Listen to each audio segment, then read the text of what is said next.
Okay. எல்லாருக்கும் வணக்கம். நாங்கள் இன்றைக்கு நேற்று பார்த்த இந்த தொடர்ச்சியை பார்ப்போம். அரசு சேவை ஆணைக்குழுன்ற நடைமுறை விதிகள்ல இப்போ நேற்றைய வகுப்புல நாங்கள் நியமிப்பு பெற தகமையற்றவர்கள் வரைக்கும் பார்த்த நாங்கள். அப்ப அது வரைக்கும் உள்ள விடயங்கள், அதுல கவனம் செலுத்த வேண்டிய விடயங்கள் தொடர்பாக நாங்கள் பார்த்திருந்த நாங்கள். அப்ப இன்றைய பார்ப்போம் நாங்கள் பொதுவாக ஒரு நியமனங்கள் அரச அரச சேவையில இந்த பதவி கண்டான அது எத்தகைய பதவியா இருந்தான்னு நியமனம் செய்யப்படையில அதை நெறிப்படுத்துற நியதிகள் அல்லது பொதுவான நியமனங்கள் தொடர்பான ஏற்பாடுகள் என்ற வகையில 6வது அத்தியாயம். அப்ப பொதுவாக சில விடயங்கள் சொல்லி இருக்குது. இது பெரிய முக்கியத்துவம் இல்லை, சும்மா போகலாம். முக்கியமா கவனிக்க வேண்டிய விடயங்களை கவனிப்போம். அரசு ஊழியர்ன்றது மக்களுடைய நம்பிக்கை பொறுப்புல பதவி வகிக்கிறதால குடியரசினது மக்களது நலனுக்காக கடமைகளை தளராத ஊக்கத்தோட நிறைவேற்ற வேணும். இது எங்களுக்கு 47வது அத்தியாயத்திலையும் சொல்லி இருக்குது. அரசுக்கு விசுவாசமா நடக்க வேணும்னு சொல்லி அப்ப பல விடயங்கள்ல இது தெரியும். பொதுவாக அரசு உத்தியோகத்தர்களுடைய கடமைகள் என்று சொல்லி இதுல சில கடமைகள் சொல்லப்பட்டிருக்குது. இது புதிய நடைமுறை விதிகள்ல புதுசாக சேர்க்கப்பட்ட ஒரு விடயம். ஆனால் இந்த கடமைகள் என்று பாத்தீங்கன்னா இது அரசியல் அமைப்புல இலங்கையினுடைய பிரஜைகளுடைய கடமைகளாக சொல்லப்பட்டிருக்கு. அப்ப அதுதான் இங்க அரசு உத்தியோகத்தர்களுடைய கடமைகள் என்று சொல்லப்பட்டிருக்குது. இது புதிதாக உட்சேர்க்கப்பட்டது.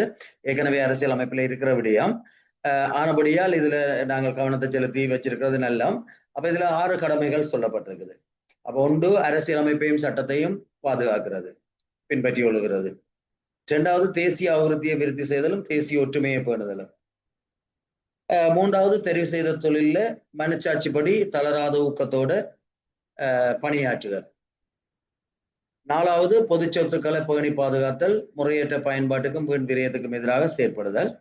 5வது ஏனையவர்களுடைய உரிமைகளுக்கும் சுதந்திரத்துக்கும் மதிப்பளித்தல். அடுத்தது 6வது இயற்கையும் இயற்கை வளங்களை பாதுகாத்தல். அப்ப இதுல இருக்கிற விடயம் என்னென்றால் இது இப்ப நேரடியாக அரசியல் அமைப்பில் இருந்தது, அது பிரஜைகள் எல்லாருக்கும் உரிய ஒரு கடமைகளாக சொல்லப்பட்டிருந்தது.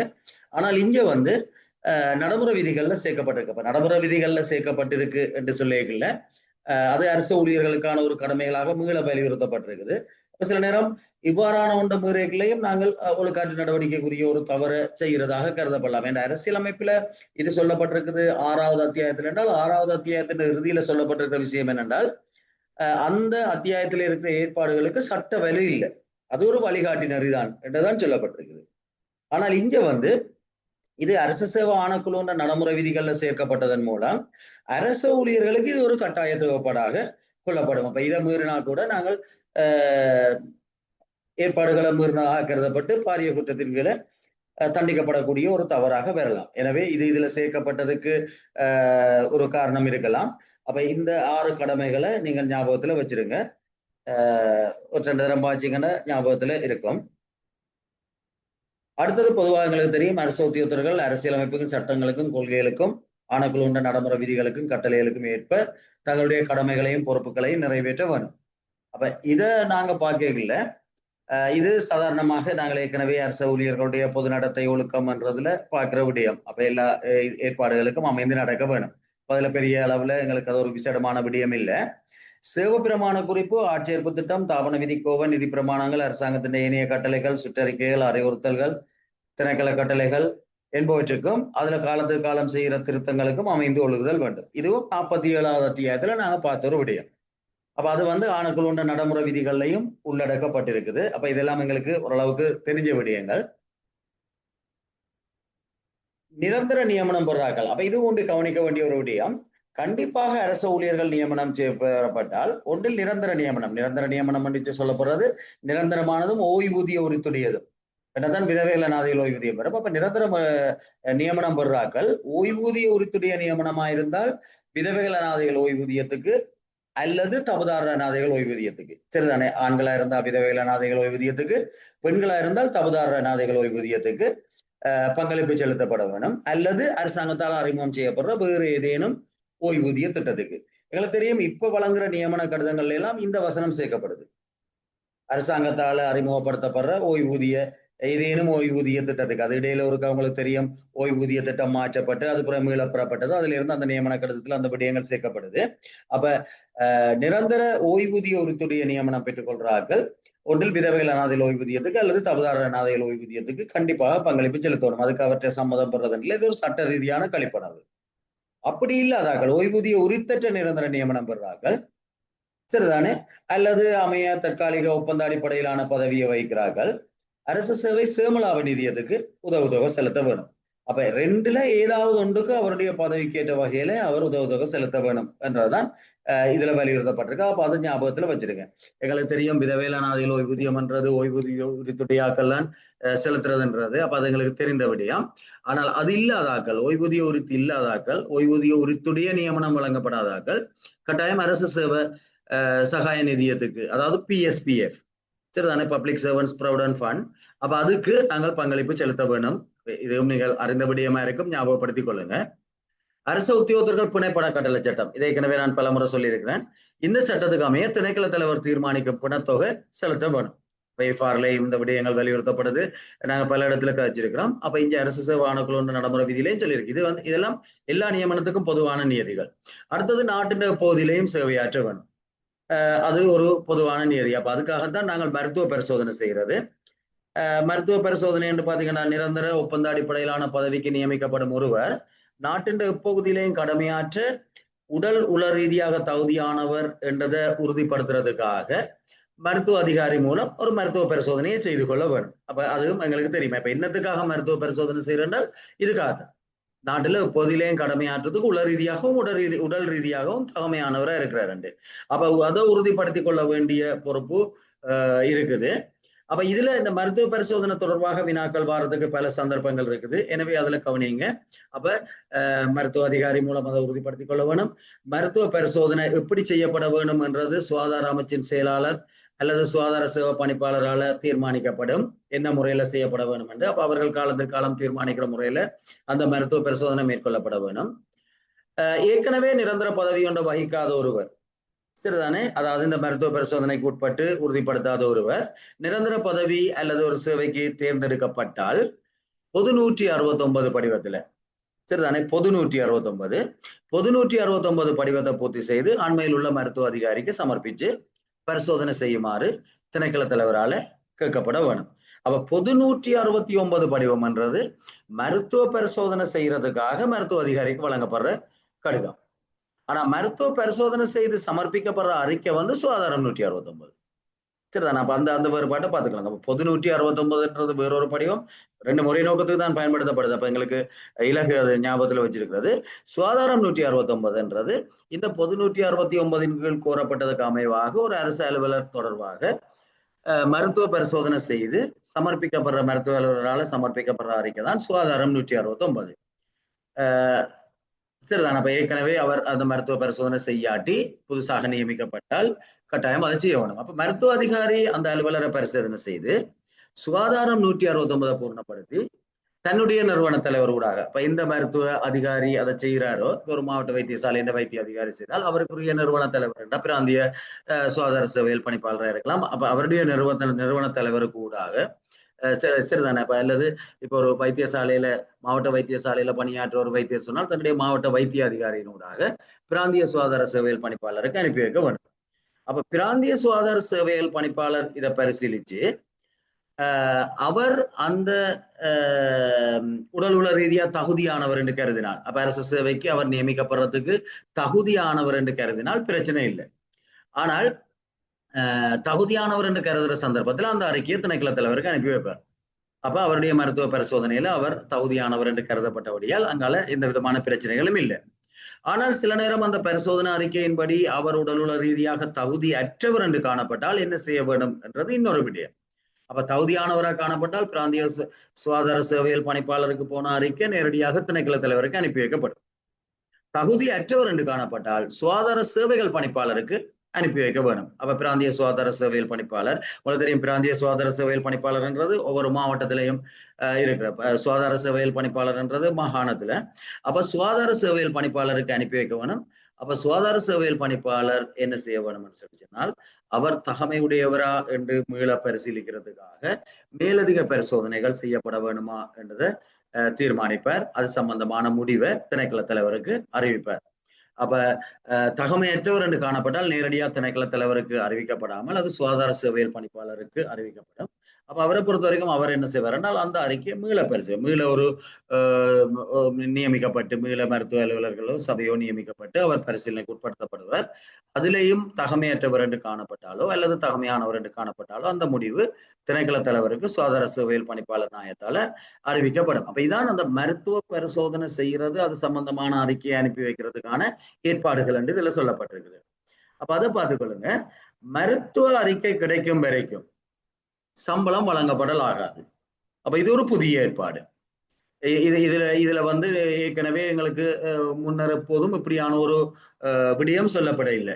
சம்பளம் தொடர்பா எங்களுக்கு 3 மாதத்துக்குள்ள மருத்துவ பரிசோதனை செய்யப்பட வேண்டும் என்றுதான் முன்னைய நடைமுறை விதிகள்லயோ தாபன விதி கோவிலையோ சொல்லப்பட்டிருந்ததே தவிர சம்பளம் எதுவும் வழங்கப்படக்கூடாது என்றது இது புதிதாக சேர்க்கப்பட்டிருக்குது.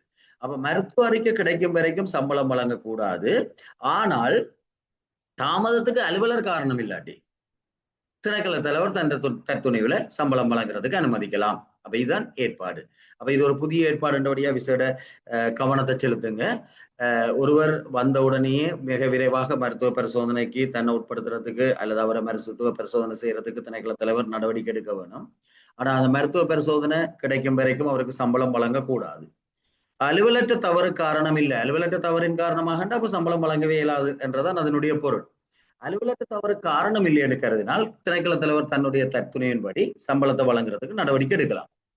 மருத்துவ அறிக்கையில தகமையற்றவர் என்று தெரிய வந்தால் நியமனம் ரத்து செய்யப்படும். அதுக்குத்தானே பரிசீலனை செய்யறது. அப்ப அவர் உடல் உள ரீதியாக தகமையற்றவர் என்று தெரிய வந்தால் நியமனம், அவருக்கு வழங்கப்பட்ட நியமனம் ரத்து செய்யப்படும். ஆனால் ஏற்கனவே அவர் சேவை புரிந்த காலத்துக்கு சம்பளம் வழங்கப்படும். சரிதானே? அப்ப அவருக்கு ஏற்கனவே சம்பளம் வழங்கி இருந்தா என்ன அல்லது வழங்காம இருந்தா என்ன, அவர் சேவை செய்த காலத்துக்கு, அதாவது இடைநிறுத்தப்படும் வரைக்கும், இப்ப தெரிய வந்ததோ அது பிரதான நியமனம் ரத்து செய்யப்படும். அப்ப அது வரைக்கும் சேவை செய்த காலத்துக்கு சம்பளம் வழங்கப்பட வேணும். அப்ப இதுல இருக்கிற இந்த ஸ்லைட்ல இருக்கிற விடயங்கள் கூடுதலாக புதிதாக சேர்க்கப்பட்ட விடயங்கள். சரிதானே? அப்ப சில நேரங்கள்ல அதுல புதிதாக சேர்க்கப்பட்ட விடயங்கள்ல கொஞ்சம் கூடுதலாக கவனம் செலுத்தலாம் என்று எதிர்பார்க்கலாம். அப்ப அதுல நீங்களும் கொஞ்சம் கூடுதலாக கவனம் செலுத்துங்க. அதுக்காக மற்றதுல கவனம் செலுத்த தேவையில்லை இல்லை, முழுக்கள்லையும் கவனம் செலுத்தணும். ஆனா புதிதாக வந்த விடயங்களை இன்னும் ஷாப்பா ஞாபகத்துல வச்சிருங்க. சரிதானே? அப்ப இந்த ஏற்பாடுகள் இருக்குது. ஆனால் அவர் கடமை செய்த காலத்துக்கு சம்பளம் வழங்கப்பட வேணும். ஏன் அதை நான் எழுதி சொல்றேன்றது பின்னுக்கு சொல்றேன். அடுத்து நீங்க பாத்தீங்கன்னா அரசியலமைப்பின் 4ஆம் 7ஆம் அட்டவணையின்படி உறுதிப்பாடு அல்லது சத்தியம் செய்து ஒப்பமிட வேணும். அப்ப 2 சத்திய பிரமாணங்கள் அல்லது உறுதியுரைகள் நாங்கள் செய்யறோம். 4ஆம் அட்டவணை 7ஆம் அட்டவணை என்றது அரசியலமைப்பினுடைய பின்னிணைப்பு தான் நாங்கள் அட்டவணைகள் என்று சொல்றோம். நாங்கள் அப்ப அரசியலமைப்பின் 4ஆம் அட்டவணையில இருக்கிறது, நாங்கள் அரசியல் அமைப்பை போற்றி பாதுகாப்போம் என்று குடியரசுக்கு விசுவாசத்தை வெளிப்படுத்தி செய்யற சத்திய பிரமாணம். 7ஆம் அட்டவணை என்றது இந்த நாட்டுக்குள்ள இன்னொரு நாடு உருவாகிறதுக்கு இந்த வகையிலையும் பங்களிப்பு செய்ய மாட்டேன் என்று சொல்ற சத்திய பிரமாணம். அது அரசியலமைப்பினுடைய 6ஆம் திருத்தத்தின்படி சேர்க்கப்பட்டது புதிதாக. அப்ப இப்ப அரசு ஊழியர்களை பொறுத்த வரைக்கும் இந்த 2 அட்டவணையிலான சத்தியம் அல்லது உறுதியைகளையும் செய்து ஒப்பமிட வேண்டும். ஆனால் இந்த 2 சத்திய பிரமாணங்களும் இருக்கிற ஏற்பாட்டின்படி எந்தெந்த காலத்துல செய்யப்பட வேணும் என்றதுல நீங்க விசேட கவனத்தை செலுத்த வேணும். சரிதானே? அடுத்தது மொழிக் கொள்கைக்கு அமைய விதிக்கப்படும் மொழி தேர்ச்சியை பெற்றுக்கொள்ள வேணும். அப்ப இப்ப எங்களுக்கு இருக்கிற மொழிக் கொள்கை உங்களுக்கு தெரியும்.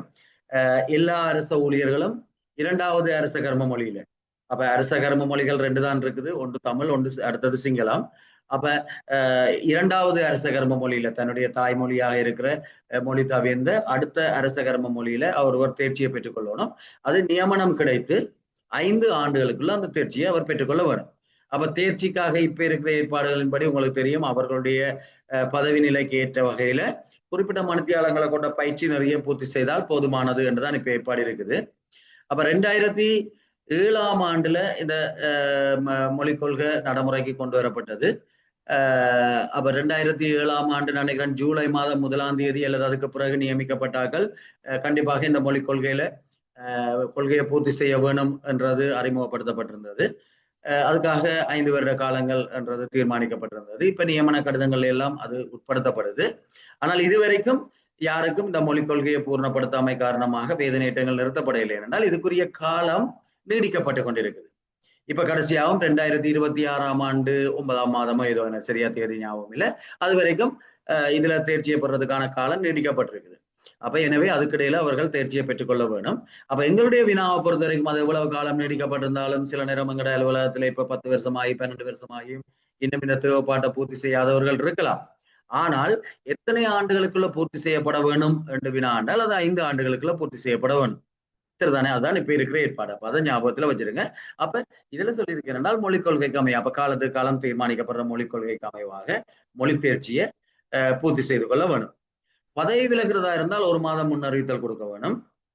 நியமன அதிகாரி உடன்பட்டால் 1 மாத வேதனத்தை செலுத்தி அதை விட குறுகிய காலம் என்றால் விலகிக் கொள்ளலாம். அப்ப இதனுடைய கருத்து வந்து நாங்கள் 1 மாதம் முன்னறிவித்தல் கொடுத்தாலும் 1 மாத வேதனத்தை செலுத்த வேணும் என்றது இல்லை. சரிதானே? அப்போ 1 மாதம் முன்னறிவித்தல் கொடுக்கலாம் அல்லது அதை விட குறைந்த காலம் என்றால் 1 மாத வேதனத்தை செலுத்தி நாங்கள் விலகிக் கொள்ளலாம். ஆனால் அப்படி குறைந்த கால அறிவித்தல் 1 மாத வேதனத்தை செலுத்தி போறதா இருந்தால் அதுக்கு நியமன அதிகாரி உடன்படுவார். அப்ப இதுதான் நாங்கள் செய்து கொள்ற சேவை ஒப்பந்தம். ஒரு நியமனத்தின் பொழுது ஏற்கப்பட்டது அந்த பதவி விலகல் ஏற்கப்பட்டது என்று சொல்லி நியமன அதிகாரியால் எழுத்து மூலம் அறிவிக்கப்பட்ட பிறகுதான் பதவி விலகல் செயல் விளைவுக்கு வரும். அப்ப அது வரைக்கும் இவர் கடிதம் கொடுத்தோன்னா பதவி விலகிட்டார் கருதே இல்லாது. சேவையில நிரந்தரமாக்கப்படாத மாத சம்பளம் பெறும் அலுவலர் என்ற நியமன கடிதத்தின நிபந்தனைக்கு அமைய 1 மாத முன்னறிவித்தல் கொடுத்து முடிவுறுத்தப்படலாம். இங்க நிரந்தரமாக்கப்படாது என்று சொல்றது பதவியில உறுதிப்படுத்தப்படாத அலுவலர். அப்ப பதவியில உறுதிப்படுத்தப்படாத அலுவலருடைய நியமனத்தை நியமன அதிகாரி முடிவுறுத்துறதுக்கு எந்த நேரத்திலையும் அதிகாரத்தை கொண்டிருக்கிறார். அப்போ ஆனால் அப்படி முடிவுறுத்துறதா இருந்தால் 1 மாதம் முன்னறிவித்தல் கொடுக்க வேணும். அப்ப ஒருவர் பதவி விலகிறதா இருந்தால் அவர் நியமன அதிகாரிக்கு 1 மாதம் முன்னறிவித்தல் கொடுக்க வேணும். தகுதியான் காலத்துல அவரை பதவி விலக்கிறதா இருந்தால் அதுக்காக நியமன அதிகாரி அவருக்கு 1 மாதம் முன்னறிவித்தல் கொடுக்க வேணும். இதுதான் நியமனம் ஒன்று கிடைக்கல 2 பேரும் செய்து கொள்ற உடன்படிக்கை. சரிதானே? அப்ப இந்த விடயத்தை ஞாபகத்துல வச்சிருங்க. இதுல நாங்க பார்த்தோம்னு சொல்லி சொன்னால் ஒரு ஆள் பதவி விலகிறதுக்கு கடிதம் கொடுப்பாரா இருந்தால் பதவி விலகலுக்கு கடிதம் கொடுத்த தினத்தில இருந்து அவருக்கு லீவு எதுக்கும் உரித்து இல்லை. அப்ப வேலை நாட்கள்ல கடமைக்கு சமூகம் அளிக்க வேணும். அல்லது அவர் ஏற்கப்படுறதுக்கு முன்னர் சமூகம் அளிக்க தவறுவாரா இருந்தால் தானாகவே பதவியை விட்டுட்டு விலகினவராகத்தான் கருதப்படுவாரே ஒழிய பதவி விலகியவராக கருதப்பட மாட்டார். அப்ப விசேடமான விடயம் என்னன்னு சொன்னால் பதவி விலகல் கடிதம் ஒரு ஆள் சமர்ப்பிச்சார் என்றால் அவருக்கு அதுக்கு பிறகு எந்த விதமான லீவுக்கும் உரித்து இல்லை. அவை ஏற்கனவே சேமிச்ச லீவுகளை பதவி விலகல் கடிதம் கொடுத்துட்டு எடுக்கலாம் என்றெல்லாம் சிந்திக்க முடியாது. பதவி விலகல் கடிதம் கொடுத்ததுல இருந்து லீவு எதுக்கும் உரித்து இல்லை என்றதையும் ஞாபகத்துல வச்சிருங்க. 18 அமைய நியமனம் என்றால் முன்னறித்தல் இல்லாமலே முடிவுறுத்தலாம். அது உங்களுக்கு தெரியும். சரி, அப்ப இதுல நான் வேகமா போறேன் என்றால் இதெல்லாம் உங்களுக்கு தெரிஞ்ச விஷயங்கள் என்றபடிய அடுத்த முக்கியமான இன்னொரு விடயம் போலியான தகவல் ஆவணங்கள் சமர்ப்பித்தமை உறுதிப்படுத்தப்பட்டால். இரண்டு தெரியும் அடிப்படை தகமையால் பரிசீலிக்கப்பட்டுதான் ஒருவருக்கு நியமனம் வழங்கப்படுது. ஆனால் போலியான ஆவணங்கள் சமர்ப்பிக்கப்படலாம். இப்ப காப்போத்த சாதாரண தரம் இருக்கணும், காப்போத்த உயர்தரம் இருக்கணும் என்றால் அதுக்கான போலியான சான்றிதழ்களை சமர்ப்பிக்கப்பட்டால் அல்லது பிறப்பு சான்றிதழ் வயதோடு உறுதிப்படுத்துறதுக்கான பிறப்பு சான்றிதழ் போலியானதா சமர்ப்பிக்கப்பட்டால் எந்த ஆவணங்கள் என்றாலும் அடிப்படை தேவையாக கொள்ளப்பட்ட ஆவணங்கள் போலியானதாக சமர்ப்பிக்கப்பட்டிருந்தால் அது தெரிய வரையில என்ன செய்ய வேணும் என்றது இது புதிதாக சொல்லப்பட்டிருக்கிற விடயம். சரிதான், ஏற்கனவே இருந்த ஏற்பாடு இப்படியான போலி ஆவணங்கள் சமர்ப்பிக்கப்பட்ட தெரிய வந்தால் உடனடியாக நியமனம் வெற்றும் பெரிதுமாகிரும் என்று அதேதான் இங்கே நடக்கும். ஆனால் இங்கு சில மேலதிக விடயங்கள் சேர்க்கப்பட்டிருக்குது. அப்ப அப்படியான சந்தர்ப்பத்தில் என்ன செய்ய வேண்டும் என்றால் அந்த குற்றச்சாட்டை அது தெரிய வந்திருக்கீங்களா அந்த குற்றச்சாட்டை முறைப்படி அலுவலருக்கு அறிவிச்சு அவர் விளக்கம் அளிக்கிறதுக்கு சந்தர்ப்பம் வழங்க வேணும். ஏன்னா விளக்கத்துக்கு இப்ப இருக்கிற ஏற்பாடுகள் உங்களுக்கு தெரியும். உயர் நீதிமன்ற தீர்ப்பின்படியும் மற்றது இயற்கை நீதி கோட்பாட்டின்படியும் அலுவலரை பாதிக்கிற எந்த ஒரு தீர்மானம் எடுக்கிறனாலும் அவருக்கு அறிவிச்சு அவர் அதுக்கு விளக்கம் அளிக்கிறதுக்கு சந்தர்ப்பம் வழங்கப்பட்ட பிறகுதான் அவருக்கு பாதகமான முடிவு எடுக்கப்பட வேணும். அப்ப இங்க போலி சான்றிதழ் தெரிய வந்தாலும் அது சம்பந்தமா அலுவலர்கிட்ட விளக்கத்தை கேட்கணும். உண்மையா போலி சான்றிதழ் உறுதிப்படுத்தின பிறகு அவர் என்னத்த விளக்கத்தை கொடுக்கிறது. ஆனால் விளக்கம் கேட்கப்பட வேணும். விளக்கம் ஏற்க முடியாம இருந்தால் அவற்றை விளக்கம் ஏற்கக்கூடியதாக இல்லை என்றால் நியமனம் பெரிதானதாக கணிக்கப்படும். அப்ப நியமனம் பெரிதானது என்று கணிக்கிறதுக்கு முதல் செய்ய வேண்டிய வேலை ஒன்று சொல்லப்பட்டிருக்குது. அவர்கிட்ட விளக்கம் கேட்க வேணும். ஆனால் அப்படி அவர் போலி சான்றிதழ் சமர்ப்பிச்சவர் என்று பெரிதாகப்பட்டால் அவருக்கு அதுவரைக்கும் கடமையில இருந்து வழங்கிய சம்பளங்கள் எல்லாத்தையும் அறவுறதுக்கு நடவடிக்கை எடுக்க வேணும். அப்ப பாருங்க 2 இடத்துல வெவ்வேறு விதமா சொல்லப்பட்டிருக்கு. அப்ப அதை சரியா மனதுல பதிச்சு கொள்ளுங்க. அதுக்கு தான் நான் அங்க சொன்னேன். அங்க மருத்துவ சான்றிதழ்ல அவர் உடலுள்ள ரீதியா தகமையற்றவர் என்று கருதினால் அவற்றை நியமனமும் முடிவுறும் தான். போலியான சான்றிதழை சமர்ப்பிச்சார் என்றால் இவற்றை நியமனமும் முடிவுறும் தான். ரெண்டுமே இல்லாம போயிடும். ஆனால் மருத்துவ காரணத்தால அவர் தகமையற்றவர் என்று கருதப்பட்டால் அவருக்கு எப்ப வரைக்கும் கடமையாற்றினாரோ அது வரைக்கும் கடமையாற்றின காலத்துக்குரிய சம்பளம் வழங்கப்பட வேண்டும். இவ்வாறான காரணத்தால ஒரு ஆள்ல நியமனம் இல்லாம போனால் அவருக்கு அவ்வளவு காலமும் வழங்கப்பட்ட சம்பளம் மீள அறவிட நடவடிக்கை எடுக்கப்பட வேணும். அப்ப இவ்வாறான ஒரு ஏற்பாடு இதுக்கு முதல் இருக்க இல்லை. சரிதானே?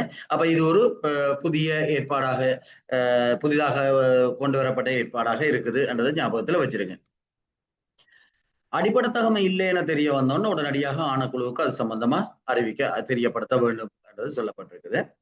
அப்ப அடிப்படை தகமை இல்லை என்று தெரிய வந்தால் என்ன நடவடிக்கை எடுக்க வேண்டும் என்றதுதான் அதுல சொல்லப்பட்டிருக்குது. அப்ப அதை மனதுல பதிச்சு கொள்ளுங்க. ஒவ்வொரு விடயமா பார்த்து கொண்டு போங்க. இப்ப நாங்கள் வேகமா பாக்குறோம், ஆனா நீங்க படிக்கல ஒவ்வொரு விஷயமா பார்த்து கிரகிச்சு கொண்டு போனீங்க என்றால் அதுக்காக கொஞ்சம் நேரத்தை எடுத்துக்கொள்ள முடியும்.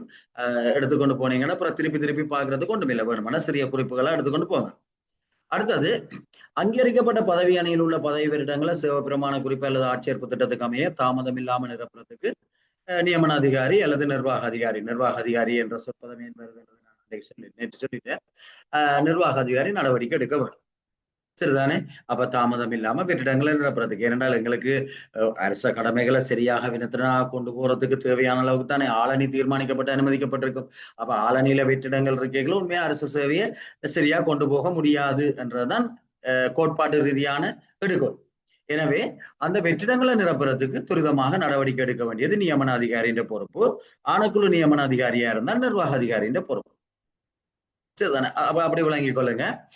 விசேட சந்தர்ப்பங்கள்ல ஏற்பாடுகளுக்கு புறம்பாக ஆட்சேர்க்க வேண்டி இருந்தால், அதாவது ஆட்சேர்ப்பு திட்டத்திலேயோ அல்லது சிவபிரமாண குறிப்பிலேயோ இல்லாமல் அதுக்கு புறம்பாக ஆட்சேர்க்க வேண்டிய தேவை இருந்தால் அப்படியான வேண்டுகோள் உரியவர்களால், அது திணைக்கள தலைவராக இருக்கலாம், செயலாளராக இருக்கலாம், நிர்வாக அதிகாரியா இருக்கலாம், அவர்களுடைய சிபார்சோட ஆணைக்குழுவுக்கு சமர்ப்பிக்க வேணும்.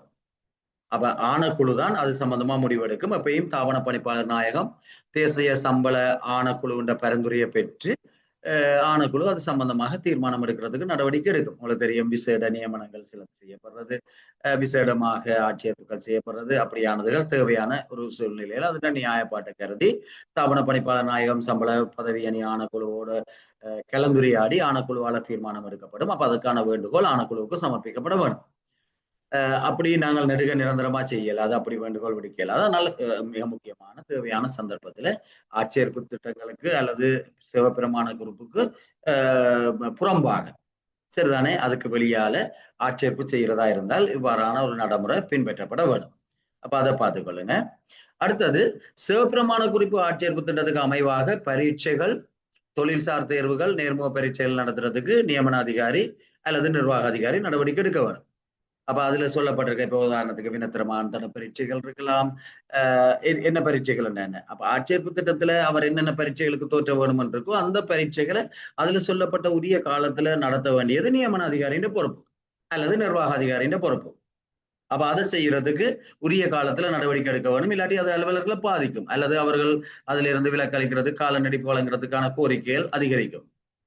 அப்ப இது இவ்வளவு நேரம் நாங்க பார்த்தது பொதுவாக அரசு சேவையில எந்த வகையான ஒரு நியமனம் கிடைத்தாலும் அவர்களுக்கு பொருந்தக்கூடிய பொதுவான நியதிகள். சரிதான். அப்ப பொதுவான நியதிகள் என்று பார்க்கல எங்களுக்கு அந்த விடயங்கள் தெரிஞ்சிருந்தால் அதுக்குள்ள என்ன வினாக்கள் வந்தாலும் எங்களால அணுக முடியும். ஆட்சேர்ப்புகள் தொடர்புல பின்பற்ற வேண்டிய நடவடிக்கை முறை.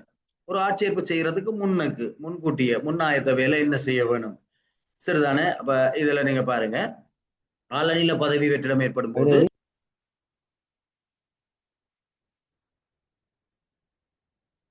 ஆளநில பதவி வெற்றிடம் ஏற்படும் போது அல்லது புதிய பதவி உருவாக்கப்படும் போது உடனடியாக வெற்றிடத்தை நிரப்புறதுக்கு நடவடிக்கை எடுக்கப்படுகிறதா என அதுக்கு பொறுப்பான அதிகாரிக்கு நிர்வாக அதிகாரிக்கு திணைக்கள தலைவரோ நிறுவன தலைவரோ அறிக்கையிட வேணும். புதுசா ஒரு பதவி உருவாக்கினால் அதை நிரப்புறதுக்கு நடவடிக்கை எடுக்க வேணும். அது ஏற்கனவே சொல்லப்பட்டதான், இங்கே வலியுறுத்தப்பட்டது. அதே மாதிரி வெற்றிடத்தை நிரப்புறதுக்கு சிபார்சு செய்யாத சந்தர்ப்பத்துல, அப்ப வெற்றிடம் ஒன்று இருக்குது ஆனால் அதை உடனடியாக நிரப்புறதுக்கு சிபார்சு செய்யல அவர்கள் என்றால் அப்ப அது என்ன உண்மையிலேயே தேவையில்லாம இருக்கலாம் அல்லது ஏதோ காரணங்கள் இருக்கலாம். அப்படியான சந்தர்ப்பங்கள்ல அதுக்கான நியாயங்களை விவரமாக குறிப்பிட வேணும். அப்ப வெற்றிடத்தை நிரப்புறதுக்கு நடவடிக்கை எடுக்கப்படுமா அல்லது நடவடிக்கை எடுக்க தேவையில்லையா என்ற தொடர்பான குறிக்கோளும் சிபார்சு செய்யலை என்றால் வெற்றிடம் நிரப்பு தேவையில்லை என்றால் அதுக்குரிய காரணங்கள் தெளிவாக குறிப்பிடப்பட வேண்டும். அரசாங்க சேவை ஆணைக்குழு நியமன அதிகாரியா இருந்தால் இயைவுடைய நிர்வாக அதிகாரி அந்த சிபார்சை ஆணைக்குழுவுக்கு சமர்ப்பிக்கப்படும். அப்ப அரசு சேவை ஆணைக்குழு அதிகாரத்தை வச்சிருக்கிற சந்தர்ப்பத்தில எல்லாம் இங்க நியமன அதிகாரி செய்யற வேலையை நிர்வாக அதிகாரி செய்ய வேணும் என்றதை பொதுவா விளங்கி கொண்டீங்கன்னா ஒவ்வொரு இடத்துலயும் ஆனா ஸ்லைட்ல நான் ஒவ்வொரு இடத்துலயும் அதை போட்டிருக்கேன். நீங்க ஒவ்வொரு இடத்துலயும் அப்படி குறிச்சு ஞாபகத்துல வச்சிருக்க தேவையில்லை. நியமன அதிகாரி என்று ஞாபகத்துல வச்சிருந்தால் ஒரே ஒரு விஷயத்தை மேலதிகமா ஞாபகம் வச்சிருங்க. நியமன அதிகாரி பொதுச்சேவை ஆணைக்குழுவா இருந்தால் அந்த நியமன அதிகாரி செய்ய வேண்டிய வேலையை செய்யறது அந்த சேவைக்கு பொறுப்பான நிர்வாக அதிகாரியாக இருக்கு. சரிதானே? அதனாலதான் அந்த 2 சொற்பதங்களும் தொடர்ச்சியாக வந்து கொண்டிருக்குது. அப்ப அது சில நேரங்கள்ல நீங்க அதை அப்படியே வாசிச்சு கொண்டிருக்கீங்களோ ஒரு குழப்பமா இருக்கும். அப்படி இல்லை, அதுல இருக்கிற பாயிண்ட்ஸ்களை மட்டும் பார்த்துக்கொள்ளுங்க. அப்ப இதுல முழுக்கையா விளங்கக்கூடிய இல்லாட்டி தனியா பாயிண்ட்ஸை மட்டும் வந்தா சிக்கல். அப்ப கொஞ்சம் விரிவா இருக்குது. ஆனால் நீங்க அதை சொன்னா பக்கத்துல குறிச்சுக்கொள்ளுங்க. சின்ன பாயிண்ட்ஸா குறிச்சு அதை மட்டும் ஞாபகத்துல வச்சிருந்தீங்கன்னா சரி, மிச்சம் ஞாபகத்துல வரும். அப்ப அதை குறிக்கல முழுக்களையும் விளங்கி ஒவ்வொரு பகுதியா எடுத்து அப்ப முன்னாயத்து நடவடிக்கைன்னா அவ்வளோத்தையும் குறிச்சிங்கன்னா அவ்வளவுதான். அதுல பாக்குறதுக்கு ஒண்ணுமே இல்லை. திணைக்கள தலைவர் அல்லது நிறுவன தலைவர் வெற்றிடத்தை நிரப்புறதுக்கு சிபார் செய்யறதா இருந்தால் ஏனைய எல்லா நிபந்தனைகளும் பூர்த்தி என்றால் சேவை பிரமாண குறிப்பு ஆட்சேர்ப்பு திட்டத்துக்கு அமைய விண்ணப்பத்தை கோர்ற விளம்பரத்தையும் தகமை மதிப்பீட்டு நேர்முக பரீட்சை இருந்தால் புள்ளி வழங்கும் திட்டத்தை இங்க தகமை மதிப்பீட்டு நேர்முக பரீட்சை இருந்தால் என்றால் அதாவது புள்ளிகள் வழங்குறதா இருந்தால் அப்ப எல்லா மற்றது இப்ப நியமனங்களுக்கு எல்லாம் நேர்முக பரீட்சை சபா அமைக்கப்படுறது அடிப்படை தகமைகள் இருக்கான்னு பாக்குறதுக்கு. ஆனால் புள்ளிகள் வழங்கப்படுறதா இருந்தால் கட்டாயம் புள்ளி வழங்குற திட்டம் இணைக்கப்பட வேணும். அப்ப இப்படி புள்ளிகள் வழங்கப்பட இருக்குது. அப்ப அப்படியான சந்தர்ப்பத்துல புள்ளி வழங்கும் திட்டத்தையும் நியமன அதிகாரியின் அங்கீகாரத்தை பெற்று சிவபிரமாண குறிப்புல அல்லது ஆட்சேர்ப்பு திட்டத்துல ஏற்பாடுகள் செய்யப்பட்டுள்ளவாறு அதை விளம்பரப்படுத்துறதுக்கு நடவடிக்கை எடுக்கணும். ஏன்னா பகிரங்க விளம்பரத்தின் மூலம் தானே நியமனம் செய்யலாம். அப்ப என்னென்னத்தை விளம்பரப்படுத்த வேணும்னு சொன்னால் விண்ணப்பம் கோர்ற விளம்பரம் அது ஆட்சேர்ப்பு திட்டத்தில் இருக்கிற தகமைகள் இப்போ விண்ணப்பிக்க வேணும் போன்ற அடிப்படை தகவலை கொண்டிருக்கும். அதே நேரம் அதுக்கு மேலதிகமாக நேர்முக தேர்வுக்கு புள்ளி வழங்குறதா இருந்தால் என்ன அடிப்படையில் அந்த புள்ளிகள் வழங்கப்படும் என்ற விவரத்தையும் சேர்த்து விளம்பரப்படுத்துறதுக்கு நடவடிக்கை எடுக்கப்பட வேணும். அப்ப எனவே பொதுவாக எங்களுக்கு தெரியும் அரசு சேவையில பொது விளம்பரத்தின் மூலம்தான் நியமனங்கள் செய்யப்படலாம். அடுத்தது நாங்க பார்த்தோம்னா நியமன அதிகாரி ஆணைக்குழுவா இருந்தால் இந்த நடவடிக்கை எல்லாமே நிர்வாக அது திருப்பி வருது. நீங்க ரிப்பீட் பண்ண தேவையில்லை. ஆட்சேர்ப்பு திட்டத்துல எப்படி விளம்பரப்படுத்த வேணும்னு சொல்லி இருக்காட்டி அப்ப ஆட்சேர்ப்பு திட்டத்துல சில நேரம் சொல்லிக்கலாம் வர்த்தமானில வெளியிடப்பட வேணும் என்றால் வர்த்தமானிலாம் வெளியிடப்பட வேணும். ஆனால் அப்படி என்ன முறையில விளம்பரப்படுத்த வேணும் என்று சொல்லி இருக்காட்டி உள்ளக விண்ணப்பதாரிகள்கிட்ட இருந்து கோரப்படுற விண்ணப்பமா இருந்தால் இப்ப உள்ளக விண்ணப்பதாரிகள்ன்றது ஏற்கனவே சேவையில இருக்கிறார்கள். அதை உள்ளக சுற்றறிக்கை மூலமும் வெளியக விண்ணப்பதாரிகிட்ட இருந்து கோர்றதா இருந்தால் வர்த்தமானில அல்லது பத்திரிகை அறிவித்தல்கள் மூலமும் இணையதளங்கள் ஊடாகவும் கோரப்படலாம். சரிதானே? அப்போ உள்ளக விண்ணப்பதாரிகள் இருக்கிற இடத்துல சுற்றறிக்கைகள் மூலமே விண்ணப்பம் கோரப்படலாம். சரிதானே? அல்லது எல்லாருமே வெளியக விண்ணப்பதாரிகள் இருந்தால் வர்த்தமானில பத்திரிகை அறிவித்தல்கள் அவ்வாறான மூலம் விளம்பரப்படுத்தி கோர்றதுக்கு முடியும். அப்ப இந்த விடயங்கள் எல்லாம் பார்த்துருங்க. அப்ப வெளியக விண்ணப்பதாரி என்றால் 3 வகை சொல்லியிருக்கு. ஒன்று வர்த்தமானில வெளியிடுறது, அல்லது பிரபலமான பத்திரிகைகள்ல வெளியிடுறது, அல்லது இணையதளங்களூடாக வெளியிடுறது. சரி, அப்ப இந்த 3 முறையில விளம்பரப்படுத்துறதுக்கு நடவடிக்கை எடுக்கலாம். உள்ளக மண்டா மட்டும்தான் சுற்றுலாத்தின் மூலம் அதை செய்யலாம். இப்ப எங்களுக்கு தெரியும் எங்களுடைய பரீட்சையில திறமை அடிப்படையிலான பரீட்சைக்கு தோற்றவர்கள் தொடர்பாக வர்த்தமானி அறிவித்தல் வெளியிடப்படையில் நினைக்கிறேன் ஒரு சுற்றறிக்கை தான் வெளியிடப்பட்டது. சரிதானே? 2வது சேவைகளுக்கு எல்லாம் புள்ளிகள் வழங்கப்படுறபடியால் சுற்றறிக்கையாக தான் வெளியிடப்பட்டிருந்தது. மற்றது வர்த்தமானி மூலம் கோரப்பட்டிருந்தது. சரிதானே? அப்ப அது எங்களுக்கு முக்கியம் இல்லை. ஆனால் நான் உதாரணத்துக்கு சொல்றேன். அப்ப இந்த ஏற்பாடுகள் செய்து விளம்பரம் கோர்ன பிறகு இனி பரீட்சைகள் வைக்கிறது. அப்ப போட்டி பரீட்சை என்றால் விண்ணப்பங்கள் நேரடியாக பரீட்சை நடத்தும் அதிகாரிக்கு தான் அனுப்பப்பட வேணும். உங்களுக்கு தெரிந்தானே பரீட்சை ஆணையாளருக்கு தான் பரீட்சை ஆணையாளர் தான் பரீட்சை நடத்துறாண்டா பரீட்சை ஆணையாளருக்கு சிலிடா பரீட்சையை நடத்துனால் சிலிடாக்கு தான் நாங்கள் விண்ணப்பிக்க வேணும். அப்ப பரீட்சையை யார் நடத்துறார்களோ அவர்களுக்கு விண்ணப்பங்கள் அனுப்பி வைக்கிறதுக்கு ஏற்ற வகையில தான் விளம்பரம் செய்யப்பட வேணும். அப்ப அப்படித்தான் விளம்பரம் விளம்பரத்துல அறிவித்தல் தயாரிக்கப்பட வேணும். அப்ப பொதுவாக மிக முக்கியமான வினாவுக்கு வரக்கூடிய அல்லது வந்திருக்கிற ஒரு விடயம் ஒரு விளம்பரத்துல என்ன இருக்க வேணும். சரிதானே? அப்ப விளம்பரத்துல ஏற்கனவே பொதுவாக இருக்கிற அந்த பதவி தொடர்பான அந்த பதவி தொடர்பாக அதுக்கு இருக்கிற புள்ளி என்ன பரீட்சையில இருக்கிற பாடங்கள் போன்ற விடயங்களுக்கு மேலதிகமாக அதுல உள்ளடங்க வேண்டிய விடயம் ஆட்சேர்க்கப்பட உள்ளவர்களுடைய எண்ணிக்கை மற்றும் வெற்றிடம் கணக்கிடப்படும் திகதி. எத்தனை பேர் ஆட்சேர்க்கப்படும், எந்த திகதியில இருக்கிற வெற்றிடம், இது சொல்லப்பட வேணும். அப்ப இப்ப உங்களுடைய மட்டுப்படுத்தப்பட்ட பரீட்சைக்கோ இதுக்கோ இப்ப இன்னும் சொல்லப்படல, ஆனால் அது இதுக்கு முன்னர் பகிரங்கப்படுத்தப்படும் என்று சொல்லியிருக்கு. அப்ப இந்த தேவைப்பாடு பூர்த்தி செய்யப்படும். அப்ப ஆட்சேர்க்கப்பட உள்ளவர்களுடைய எண்ணிக்கை மற்றும் வெற்றிடங்கள் கணக்குற திகதி, எந்த திகதியில இருக்கிற எத்தனை பேருக்கான வெற்றிடம் நிரப்பப்பட இருக்குது. தகமைகள் பூர்த்தியாகி இருக்க வேண்டிய இறுதி திகதி.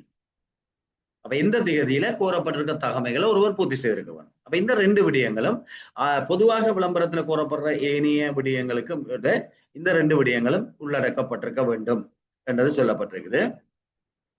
விண்ணப்பம் கோரும் திகதி நீடிக்கப்பட்டால்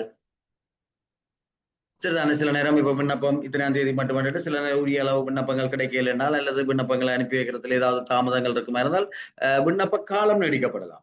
ஆனால் விண்ணப்ப காலம் நீடிக்கப்பட்டாலும் தகமைகள் பூர்த்தியாகி இருக்க வேண்டிய திகதியை மாற்றக்கூடாது. ஏன் மாற்றக்கூடாது என்றதை விளங்கி இருந்தீங்கன்னா ஞாபகத்தில் இருக்கும். ஏனென்றால் ஏற்கனவே ஒருவர் அந்த தகமையில விண்ணப்பிச்சிருப்பார். சரிதானே? அப்ப அந்த திகதியை மாற்றினம் என்றால் சிக்கல் வரும். அல்லது ஏற்கனவே ஒரு ஆள் அந்த விளம்பரத்தை பார்த்துட்டு தான் இதுக்கு போடலாதுன்ட்டு விட்டுருப்பார். நாங்க பிறகு விண்ணப்ப காலத்தை நீடிக்கல, தகமையை வர்ற திகதியையும் நீடிச்சோம் என்றால் அது அவருக்கு தெரியாம வந்தா அவர் போடாமலே விட்டுருவார். அப்ப அது அவருக்கு பாதிப்பாக அமையும். எனவே நாங்கள் விளம்பரம் செய்து சில நேரம் விண்ணப்ப திகதியை நீடிக்கலாமே தவிர தகமையை பூர்த்தி செய்திருக்க வேண்டிய திகதியை காரணம் கொண்டும் ஒருக்கா விளம்பரம் செய்த பிறகு மாற்றக்கூடாது. சரிதானே? இதெல்லாம் வினாவாக அமைக்கலாம். சரிதான், அமைச்சால் சில நேரம் கஷ்டமா இருக்கும். எங்களுக்கு கஷ்டமான கேள்விகள் போடுறதில்ல தானே எங்களோட எக்ஸாமுக்கு. ஆனால் கொஞ்சம் புதிய கேள்விகளா போடுறதுக்காக இதுல இருந்து வினாக்களை அமைக்க முடியும். எழுத்து மூல பரீட்சைக்கு மேலதிகமாக வேறு பரீட்சைகள் நடத்த வேண்டியிருந்தால், நேர்முக பரீட்சையோ அல்லது தொழில்சார் பரீட்சைகளோ சரிதானே நடத்த வேண்டியிருந்தால் எழுத்து மூல பரீட்சை தான் முதல் நடத்தப்பட வேணும். எழுத்து மூல பரீட்சையில தகமை பெறுறவர்களுக்கு தான் அடுத்த அப்ப எழுத்து மூல பரீட்சைகள் முதல்ல நடத்த வேணும். புள்ளிகள் வழங்குற நேர்முக பரீட்சை அல்லது வேறு பரீட்சை இருக்குமா இருந்தால் எழுத்து மூல பரீட்சையில பெற்றுக்கொண்ட திறமை ஒழுங்குல ஆனா புள்ளிகள் குறிப்பிடாம அகர வரிசையில நேர்முக தேர்வுக்காக நியமன அதிகாரிக்கு அனுப்பி வைக்க வேணும். பேசலேசுக்கு ஒரு 100 வெற்றிடம் இருக்குன்றால் அப்ப எங்களுக்கு தெரியும் 100 வெற்றிடம் இருந்தால் 125 பேர் 25% கூடுதலான ஆட்கள் நேர்முக தேர்வுக்கு அழைக்கப்பட வேணும் என்று சேவை பிரமாண குறிப்பில் இருக்குது.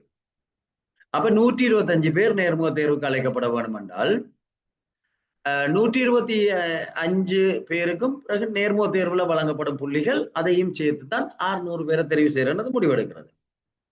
அப்ப அப்படியான சந்தர்ப்பத்துல புள்ளிகள் வெளியிடக்கூடாது. ஆனால் தெரிவு செய்யப்பட்டவர்களை திறமை ஒழுங்குல முன்னுக்கு இருக்கிற 125 பேரை தெரிவு செய்து அப்புறம் அதிக ஒழுங்குல அனுப்பிவிட்டா தெரியும் தானே யார் முதலாவது ஆள் யார் 2வது ஆள். பிறகு அதை என்ன செய்யணும் என்றால் அகர வரிசைக்கு மாத்தி போட்டுதான் அந்த பட்டியலை அனுப்ப வேணும். அப்படித்தான் செய்யப்படுறது. அப்ப அதுல இருந்து கண்டுபிடிக்கல அகர வரிசையில பேர் இருக்குமே தவிர யார் கூட புள்ளி எடுத்திருக்கிறார், யார் 125வது ஆளா இருக்கிறார், யார் முதலாவது ஆளா இருக்கிறார் என்று யாருக்குமே தெரியாது. அப்ப அந்த வகையில தான் திறமை ஒழுங்குல தெரிவு செய்யப்பட்டு அகர வரிசையில அனுப்பணும்ன்றதுன்னு விளக்கம் அதுதான். அப்ப 125 பேரை தெரிவு செய்யணும் என்றால் அது அதிகூடிய புள்ளிகளை பெற்று திறமை ஒழுங்குல இருக்கிற முதல் 125 பேரை தெரிவு செய்ய வேணும். பிறகு அந்த அவர்களுடைய பட்டியலை வழங்கியதுல அவர்களுடைய புள்ளி இல்லாமல் அவர்களுடைய பெயரை அகர வரிசையில கொண்டதாக மாற்றி போட்டுதான் அந்த பட்டியல் வழங்கப்பட வேணும். அப்ப புள்ளிகள் குறிப்பிடாது அகர வரிசையில் நேர்முக தேர்வுக்காக அந்த பட்டியலை நியமன அதிகாரிக்கு அனுப்ப வேணும். அப்ப நியமன அதிகாரிக்கும் தெரியாது யார் புள்ளிகள் பெற்றன. அப்ப அந்த புள்ளிகள் பரீட்சையை நடத்திய திணைக்களத்தால அதிகாரியால மிக ரகசியமாக பேணப்படும். அது வெளியிடப்பட மாட்டாது. சரிதானே? அப்ப நியமன அதிகாரிக்கும் தெரியாது. நியமன அதிகாரி என்ன செய்வான் என்றால் அந்த 125 பேருக்கும் நேர்முக தேர்வு வச்சு அவர்களுடைய புள்ளிகளை போட்டு திருப்பி பரீட்சை திணைக்களத்துக்கு அனுப்புறதுக்கு நடவடிக்கை எடுக்க வேணும். திருப்பி பரீட்சை திணைக்களம் என்ன செய்யணும்னு சொல்லிச்சுன்னா பரீட்சை திணைக்களமா இருந்தால் அதாவது பரீட்சையை வச்ச திணைக்களம் அப்ப அவர்கள் என்ன செய்வார்கள் என்றால் ஏற்கனவே பெற்ற புள்ளி அவர்கள்ட்ட இருக்கு, இப்ப நேர்முக தேர்வுக்கு வழங்கப்பட்ட புள்ளிகள் இருக்கு, பிறகு 2ஐயும் கூட்டிட்டு திருப்பி அதுல 100 பேர் யார் தெரிவு செய்யப்பட்ட அவர்களுடைய புள்ளியோட அதுக்கு பிறகு புள்ளியை வெளியிடறதுல பிரச்சனை இல்லை தானே, புள்ளிகளோட திருப்பி அனுப்பி வைப்பார்கள். இதான் அந்த பொதுவாக நடக்கிற ஒரு நடைமுறை. அதை விளங்கி கொண்டால் சரி. சேவ பிரமாண குறிப்புக்கு அமைவாக நியமன அதிகாரியால நேர்முக பரீட்சை சபை அமைக்கப்பட வேணும். அப்ப நேர்முக பரீட்சை சபையை யார் அமைக்கிறது? தானே, நியமன அதிகாரி தான் நேர்முக பரீட்சை சபை அமைக்கப்பட வேணும். அந்த சேவ பிரமாண குறிப்புல விசேடமாக இப்படித்தான் நேர்முக பரீட்சை சபை இருக்க வேணும் என்று குறிப்பிடப்படாட்டி நேர்முக பரீட்சை சபையினுடைய அமைப்பு இப்படி இருக்க வேணும். இது வினாவுக்கு உட்படுற ஒரு விடயம். அப்ப நேர்முக பரீட்சை சபை என்றது இது வினாவுக்கு உட்படுற ஒரு விடயத்தெல்லாம். நேர்முக பரீட்சை சபையில குறைஞ்சது ஒரு உறுப்பினர் இருக்கணும், 2 உறுப்பினர் இருக்கணும், 3 உறுப்பினர் இருக்கணும், 4 உறுப்பினர் இருக்கணும். சரிதானே? அப்ப குறைந்தது 3 உறுப்பினர்களை கொண்டிருக்க வேணும். ஆக கூடினது 5 உறுப்பினர்கள் இருக்க வேணும். அப்ப பொதுவாக 3 உறுப்பினர்களை கொண்டதாக அல்லது 5 உறுப்பினர்களை கொண்டதாகத்தான் நேர்முக பரீட்சை சபை அமைக்கப்படுறது. 4 உறுப்பினர்களை கொண்டதாகவும் அமைக்க முடியும். என்ற 3 இருக்கணும், கூடினது 5 இருக்கணும் என்றுதான் இதுல சொல்லி இருக்குது. ஆனால் பொதுவாக ஒற்றையன்ல தான் அமைக்கப்படுறது. தலைவர் அரசு சேவையாளராக இருக்க வேணும். வெளியாக்கல நாங்கள் சில நேரம் எடுத்துக்கொள்ளலாம், ஓய்வு பெற்றவரையோ அல்லது அந்த எந்த பதவிக்காக ஆட்சேர்க்கப்படுதோ அதுல நிபுணத்துவ விடயம் தெரிஞ்ச வெளியாளராலேயோ நாங்க நேர்முக பரீட்சை சபைக்கு நியமிக்கிறதுல பிரச்சனை இல்லை. ஆனால் அந்த நேர்முக பரீட்சை சபையினுடைய தலைவராக நியமிக்கப்படுபவர் அரசு சேவையில் இருக்கிற ஒருவரை இருக்க வேணும். இயலுமான வரைக்கும் ஆண் பெண் இருபாராலும் பிரதிநிதித்துவப்படுத்துற வகையில அமைக்கப்பட வேணும். சரிதான? அப்ப 2 பாலினத்தவர்களும் இருக்கக்கூடிய வகையில நேர்முக பரீட்சை சபைக்கு ஆட்கள் தெரிவு செய்யப்பட வேணும்.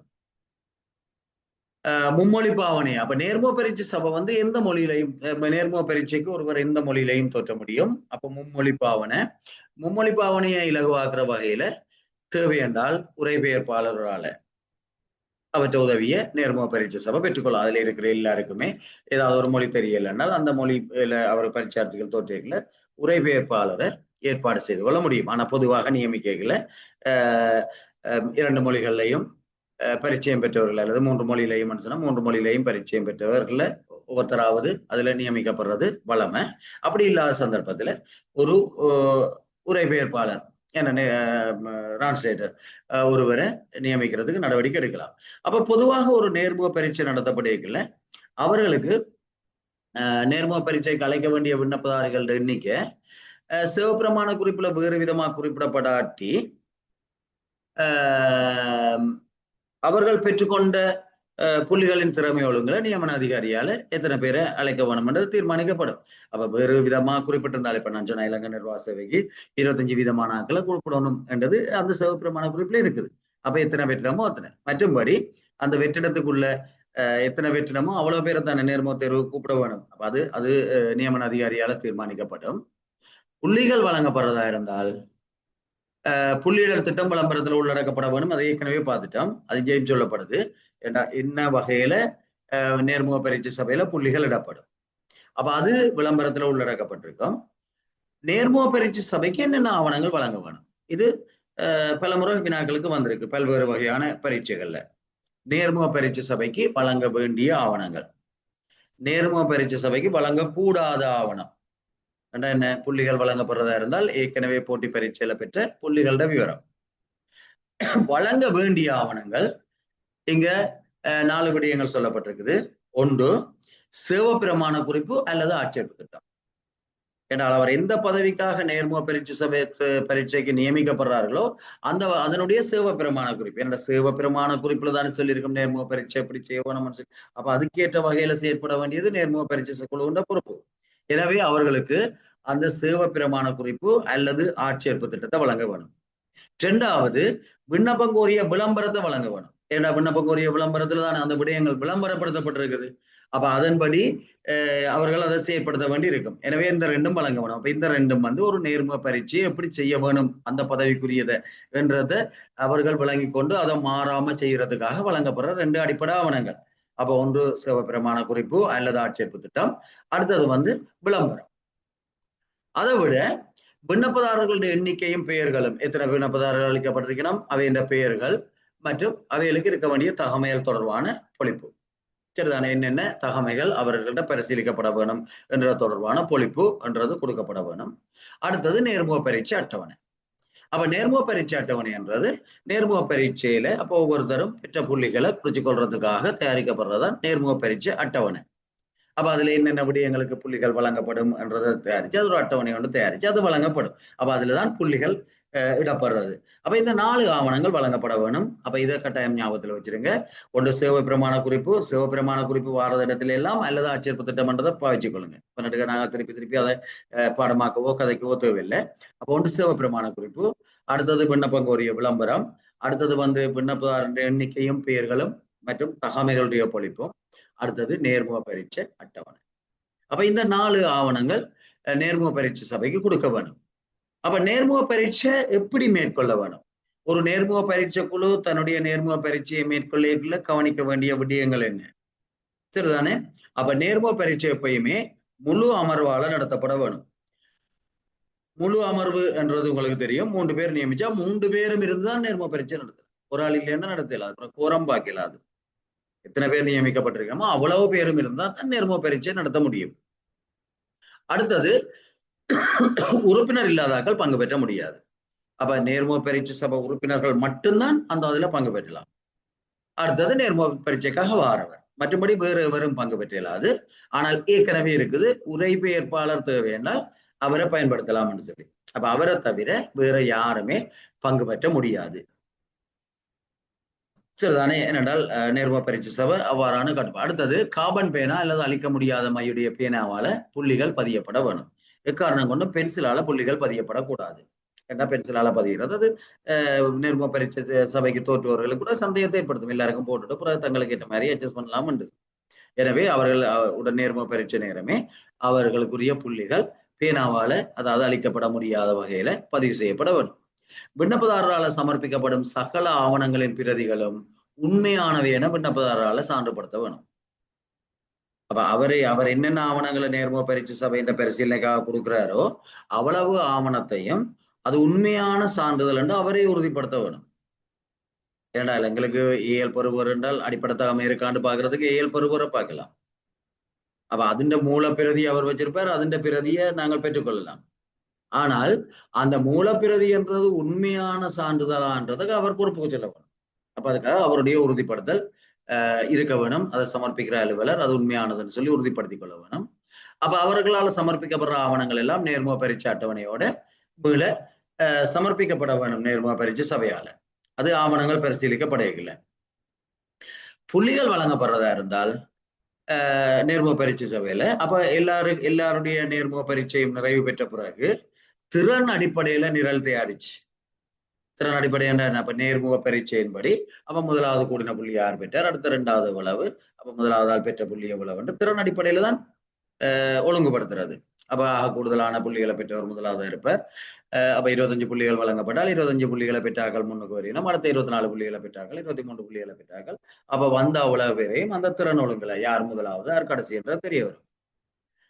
நிரல் தயாரிச்சு அதனை நேர்முக பரீட்சை அட்டவணையோட இணைச்சு அந்த அட்டவணையின் ஒவ்வொரு பக்கத்திலையும் உறுப்பினர்கள் எல்லாருமே கையொப்பம் இட வேணும். அப்ப இது பொதுவாக ஒரு கவாச்சால ஞாபகத்தில் இருக்கிற விஷயங்கள். சும்மா அது அவ்வளவு அப்படி பந்தியா எழுத வேண்டிய தேவை வராது. ஆனால் 2ஓ 4ஓ எழுத வேண்டி வரும். நேர்முக பரீட்சையில புள்ளிகள் வழங்கப்படுமா இருந்தால் ஏற்கனவே பரீட்சையில பெற்ற புள்ளிகளோட விவரம் வழங்கப்படக்கூடாது. அது அந்தரங்க தன்மை அதி உச்சமாக பேணப்பட வேணும். இதை ஏற்கனவே நான் சொல்லிட்டேன். புள்ளிகள் வழங்கப்படும் நேர்முக தேர்வுல பெற்ற புள்ளிகளுக்கான திறமை ஒழுங்குல தயாரிக்கப்பட்ட பெயர் பட்டியல் சரிபார்க்கப்பட்ட பின்னர் நியமன அதிகாரி என்ன செய்வார் என்றால் அதை பரீட்சை நடத்தும் அதிகாரிக்கு அறிவிப்பார். எழுத்து மூல பரீட்சை நடத்தப்பட்டிருக்காட்டி நேர்முக பரீட்சை தேர்வுல பெற்ற புள்ளிகளின் அடிப்படையில தான் அவர்கள் நியமனம் பெறுவார்கள். அது உங்களுக்கு தெரியும். எழுத்துப்புல பட்டியல் இருந்தால் எழுத்து மூல பரீட்சை என்ற புள்ளிகள் இருந்தால் 2 புள்ளிகளையும் கூட்டி அதன் அடிப்படையில தெரிவு செய்யப்படுவார்கள். அப்ப அதான் அதுல இருக்கிற விடயங்கள். தானே? அப்ப இதே போலதான் ஆணைக்குழு நியமன அதிகாரியா இருக்கைகள்ல இந்த விடயங்களை நிர்வாக அதிகாரி அனுப்பி வைக்க வேண்டும் என்றதான் இதுல சொல்லி இருக்குது. அது ஒருக்கா வாய்ச்சி கொள்ளுங்க.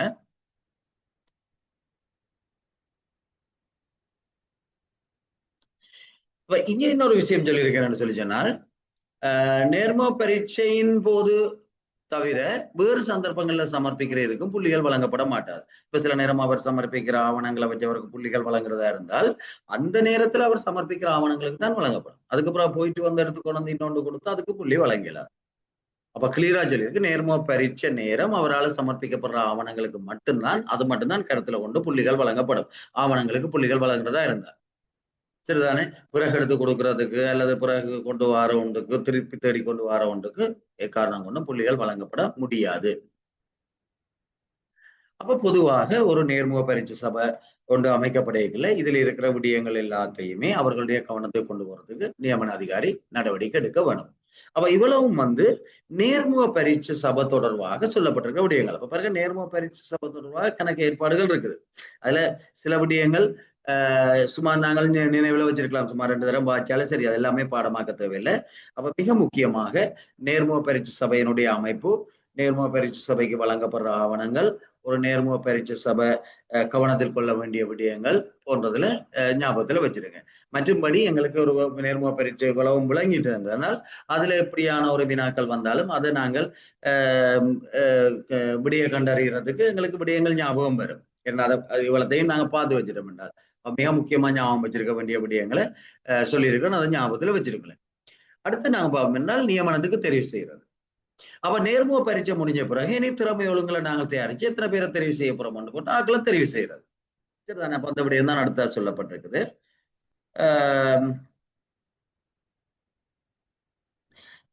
1 month salary basis of process. எப்பயுமே நான் நினைக்கிறேன் இது நீங்கள் 1 மாத சம்பளம் செலுத்தப்பட வேணும்ன்றது ஏற்கனவே நாங்கள் பார்த்து நாங்கள் பதவி விலகிறவர் தொடர்பாக சம்பளம் என்று சொல்லப்படுற இடத்துல எல்லாம் தாவண விதிக்கோவையில அவருடைய அடிப்படை சம்பளம் என்று தான் கருதப்பட வேணும்.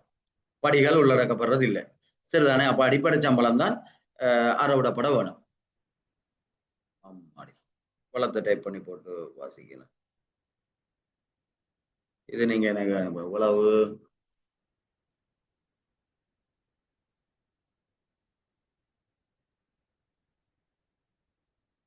சரி சரிதானே.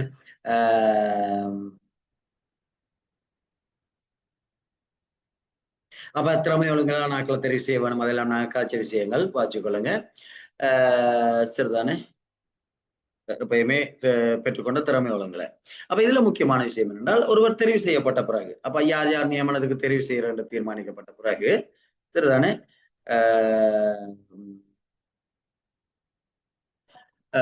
அவர்களுக்கு நியமன கடிதம் வழங்குறது. அப்ப நியமன கடிதம் வழங்கியதுல அவர்களுடைய நியமன கடிதம் உரிய மாதிரி படிவத்துக்கு அமைவாக வழங்கப்பட வேணும்.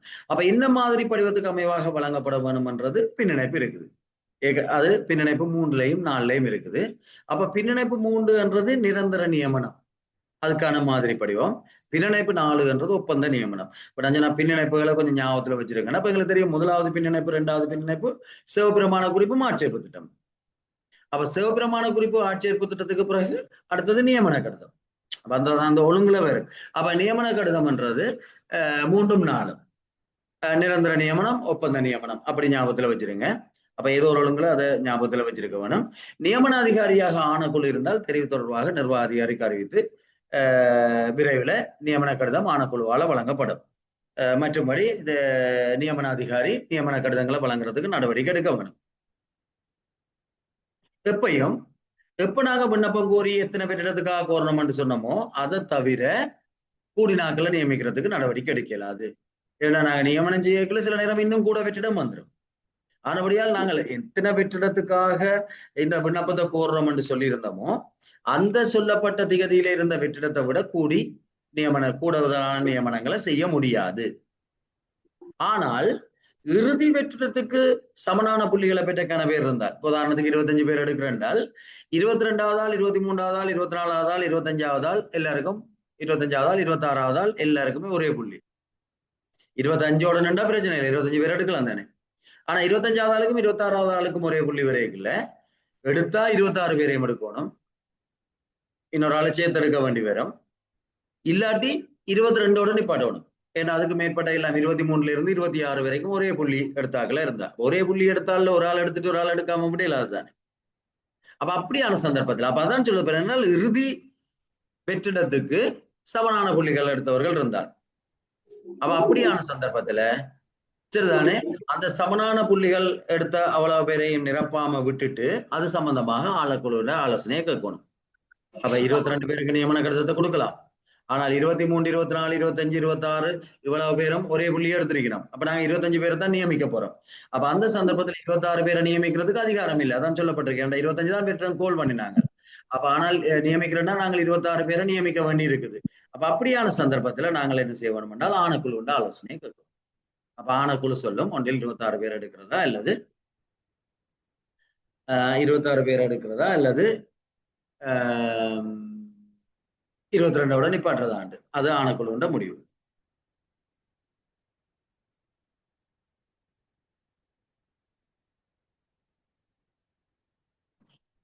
சரிதானே? அடுத்தது நாங்க பார்ப்போம். அது சரி.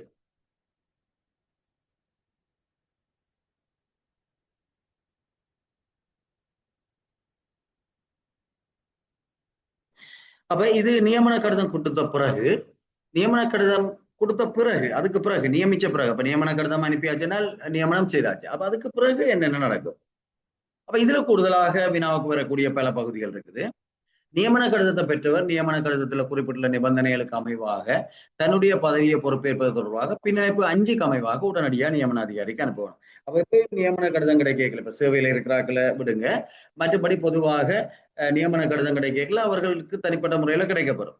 அப்ப அவர்களுக்கு சொல்லப்படும் என்னென்னு சொன்னால் 10ஆம் மாதம் 1ஆம் தேதியிலிருந்து நியமனம் செய்யப்படுகிறீங்க, இன்ன திணைக்களத்துல போய் கடமையை பொறுப்பேற்க சொல்லி. அப்ப அவருக்கு அந்த கடிதம் 9ஆம் மாதம் 20ஆம் தேதியே கிடைச்சிடும். அப்ப அவர் என்ன செய்யணும் என்றால் உடனடியாகவே பின்னிணைப்பு 5 படி அந்த நியமனத்தை அவர் பொறுப்பேற்கிறாரா இல்லையா என்று அறிவிக்க வேணும். அப்ப நிபந்தனைகளுக்கு அமைவாக பதவியை பொறுப்பேற்றுக் கொள்றேன் என்று சொல்லி அறிவிக்கிறதுதான் பின்னிணைப்பு 5. பொறுப்பேற்றுக் கொள்றேனோ அல்லது பொறுப்பேற்றுக் கொள்ளவில்லை என்றோ. அவர் பொறுப்பேற்றுக் கொள்ளவில்லை என்றால் இன்னொரு ஆளை எடுத்து நியமிக்கலாம் தானே. அப்ப ஆனபடியால் உடனடியாக அவர் அறிவிக்க வேணும் அந்த நியமன கடிதத்துல குறிப்பிட்டுள்ள நிபந்தனைகளுக்கு அமைவாக கடமையை பொறுப்பேற்றுக் கொள்றேன்னா இல்லையான்னு. அது நேரடியாக நியமன அதிகாரிக்கு அனுப்பி வைக்க வேண்டியது. அது பின்னிணைப்பு 5. அப்ப நீங்க பாத்தீங்கன்னா 3ம் 4ம் நியமன கடிதம், அடுத்தது 5 நிபந்தனைகளுக்கு அமைய அந்த பதவியை பொறுப்பேற்கிறேன் என்று சொல்லி சொல்ற கடிதம். அதுக்கப்புறம் என்ன செய்ய வேணும் என்றால் உரிய திகதியில எப்ப போய் கடமையை பொறுப்பேற்க சொல்லி இருக்குதோ அந்த திகதியில உரிய திணைக்களத்துக்கு போய் தன்னுடைய ஆளடையாளத்தை உறுதிப்படுத்தி அவருடைய கடமையை பொறுப்பேற்க வேண்டியது அலுவலகத்தை பொறுப்பு. சரிதானே? அப்ப பின்னிணைப்பு 5 அனுப்புறது கடமையை பொறுப்பேற்ற பிறகு இல்லை, பொறுப்பேற்கிறதுக்கு முதல். ஆனா பொறுப்பேற்றுக் கொண்டேன் என்று அறிவிக்கிறது பின்னிணைப்பு 6. சரிதானே? அப்ப 3ம் 4ம் நியமன கடிதம் என்றால் 5 மாறும் அதை பொறுப்பேற்கிற சம்பந்தமா. 5 என்ன சொல்லுதுனால் நிபந்தனைகளுக்கு அமைவாக அந்த பதவியை பொறுப்பேற்கிறேன்னு சொல்லி. 6 என்ன சொல்லுதுன்னு சொல்லி சொன்னால் கடமையை திணைக்களத்துல போய் பொறுப்பேற்றுக் கொண்டேன். அப்ப இந்த பின்னிணைப்பு 6 தான் திணைக்கள தலைவர் கூட அனுப்பி வைக்கிறது. அப்ப அதுலதான் திணைக்கள தலைவர் உறுதிப்படுத்தலாம். மற்றபடி பின்னிணைப்பு 5ல திணைக்கள தலைவர் அங்க இல்லை, அவர் திணைக்களத்துக்கே போக இல்லை, புதிய அலுவலரா இருந்தார். சரிதானே? அப்ப மற்றபடி அதுக்குரிய ப்ரொசீஜர்ஸ் இருக்கு. ஆனா நியமனம் பண்றது கூடுதலாக புதிய அலுவலர்கள் தானே. அப்ப பின்னிணைப்பு 5 என்ன, பின்னிணைப்பு 6 என்ன, அதை ஞாபகத்துல வச்சிருங்க. அப்ப இதை உறுதிப்படுத்தி அனுப்ப வேணும். கடமைக்கு சமூகம் அளித்த முதல் நாள் நான் சொன்னேன் 4வது அட்டவணை 7வது அட்டவணை. அப்ப இந்த 2 சத்திய பிரமாணங்கள் செய்யப்பட வேணும். இந்த சத்திய பிரமாணங்கள் சரிதானே, 4ஆம் அட்டவணையும் 7ஆம் அட்டவணையும் என்ற இந்த 2 சத்திய பிரமாணங்களும் எந்த சத்திய பிரமாணம் எவ்வளவு காலத்துக்குள்ள செய்யப்பட வேணும். அப்ப கடமைக்கு சமூகம் அளித்த அன்று 4ஆம் அட்டவணையின்படியான சத்திய பிரமாணம் செய்யணும். 1 மாதத்துக்குள்ள 7ஆம் அட்டவணையின்படியான சத்திய பிரமாணம் செய்யணும். அதை ஞாபகத்துல வச்சிருங்க. 4ஆம் அட்டவணையின்படி சத்திய பிரமாணம் செய்யறது, அதாவது சில நேரம் 4ஆம் அட்டவணை என்று சொல்லாமலே கேட்கலாம். சரிதானே? அப்ப 4ஆம் அட்டவணை சத்திய பிரமாணம் என்றது என்னன்னு தெரிஞ்சுக்கணும். 4ஆம் அட்டவணை என்ற என்ன, 7ஆம் அட்டவணையில் செய்யற சத்திய பிரமாணம் என்ன.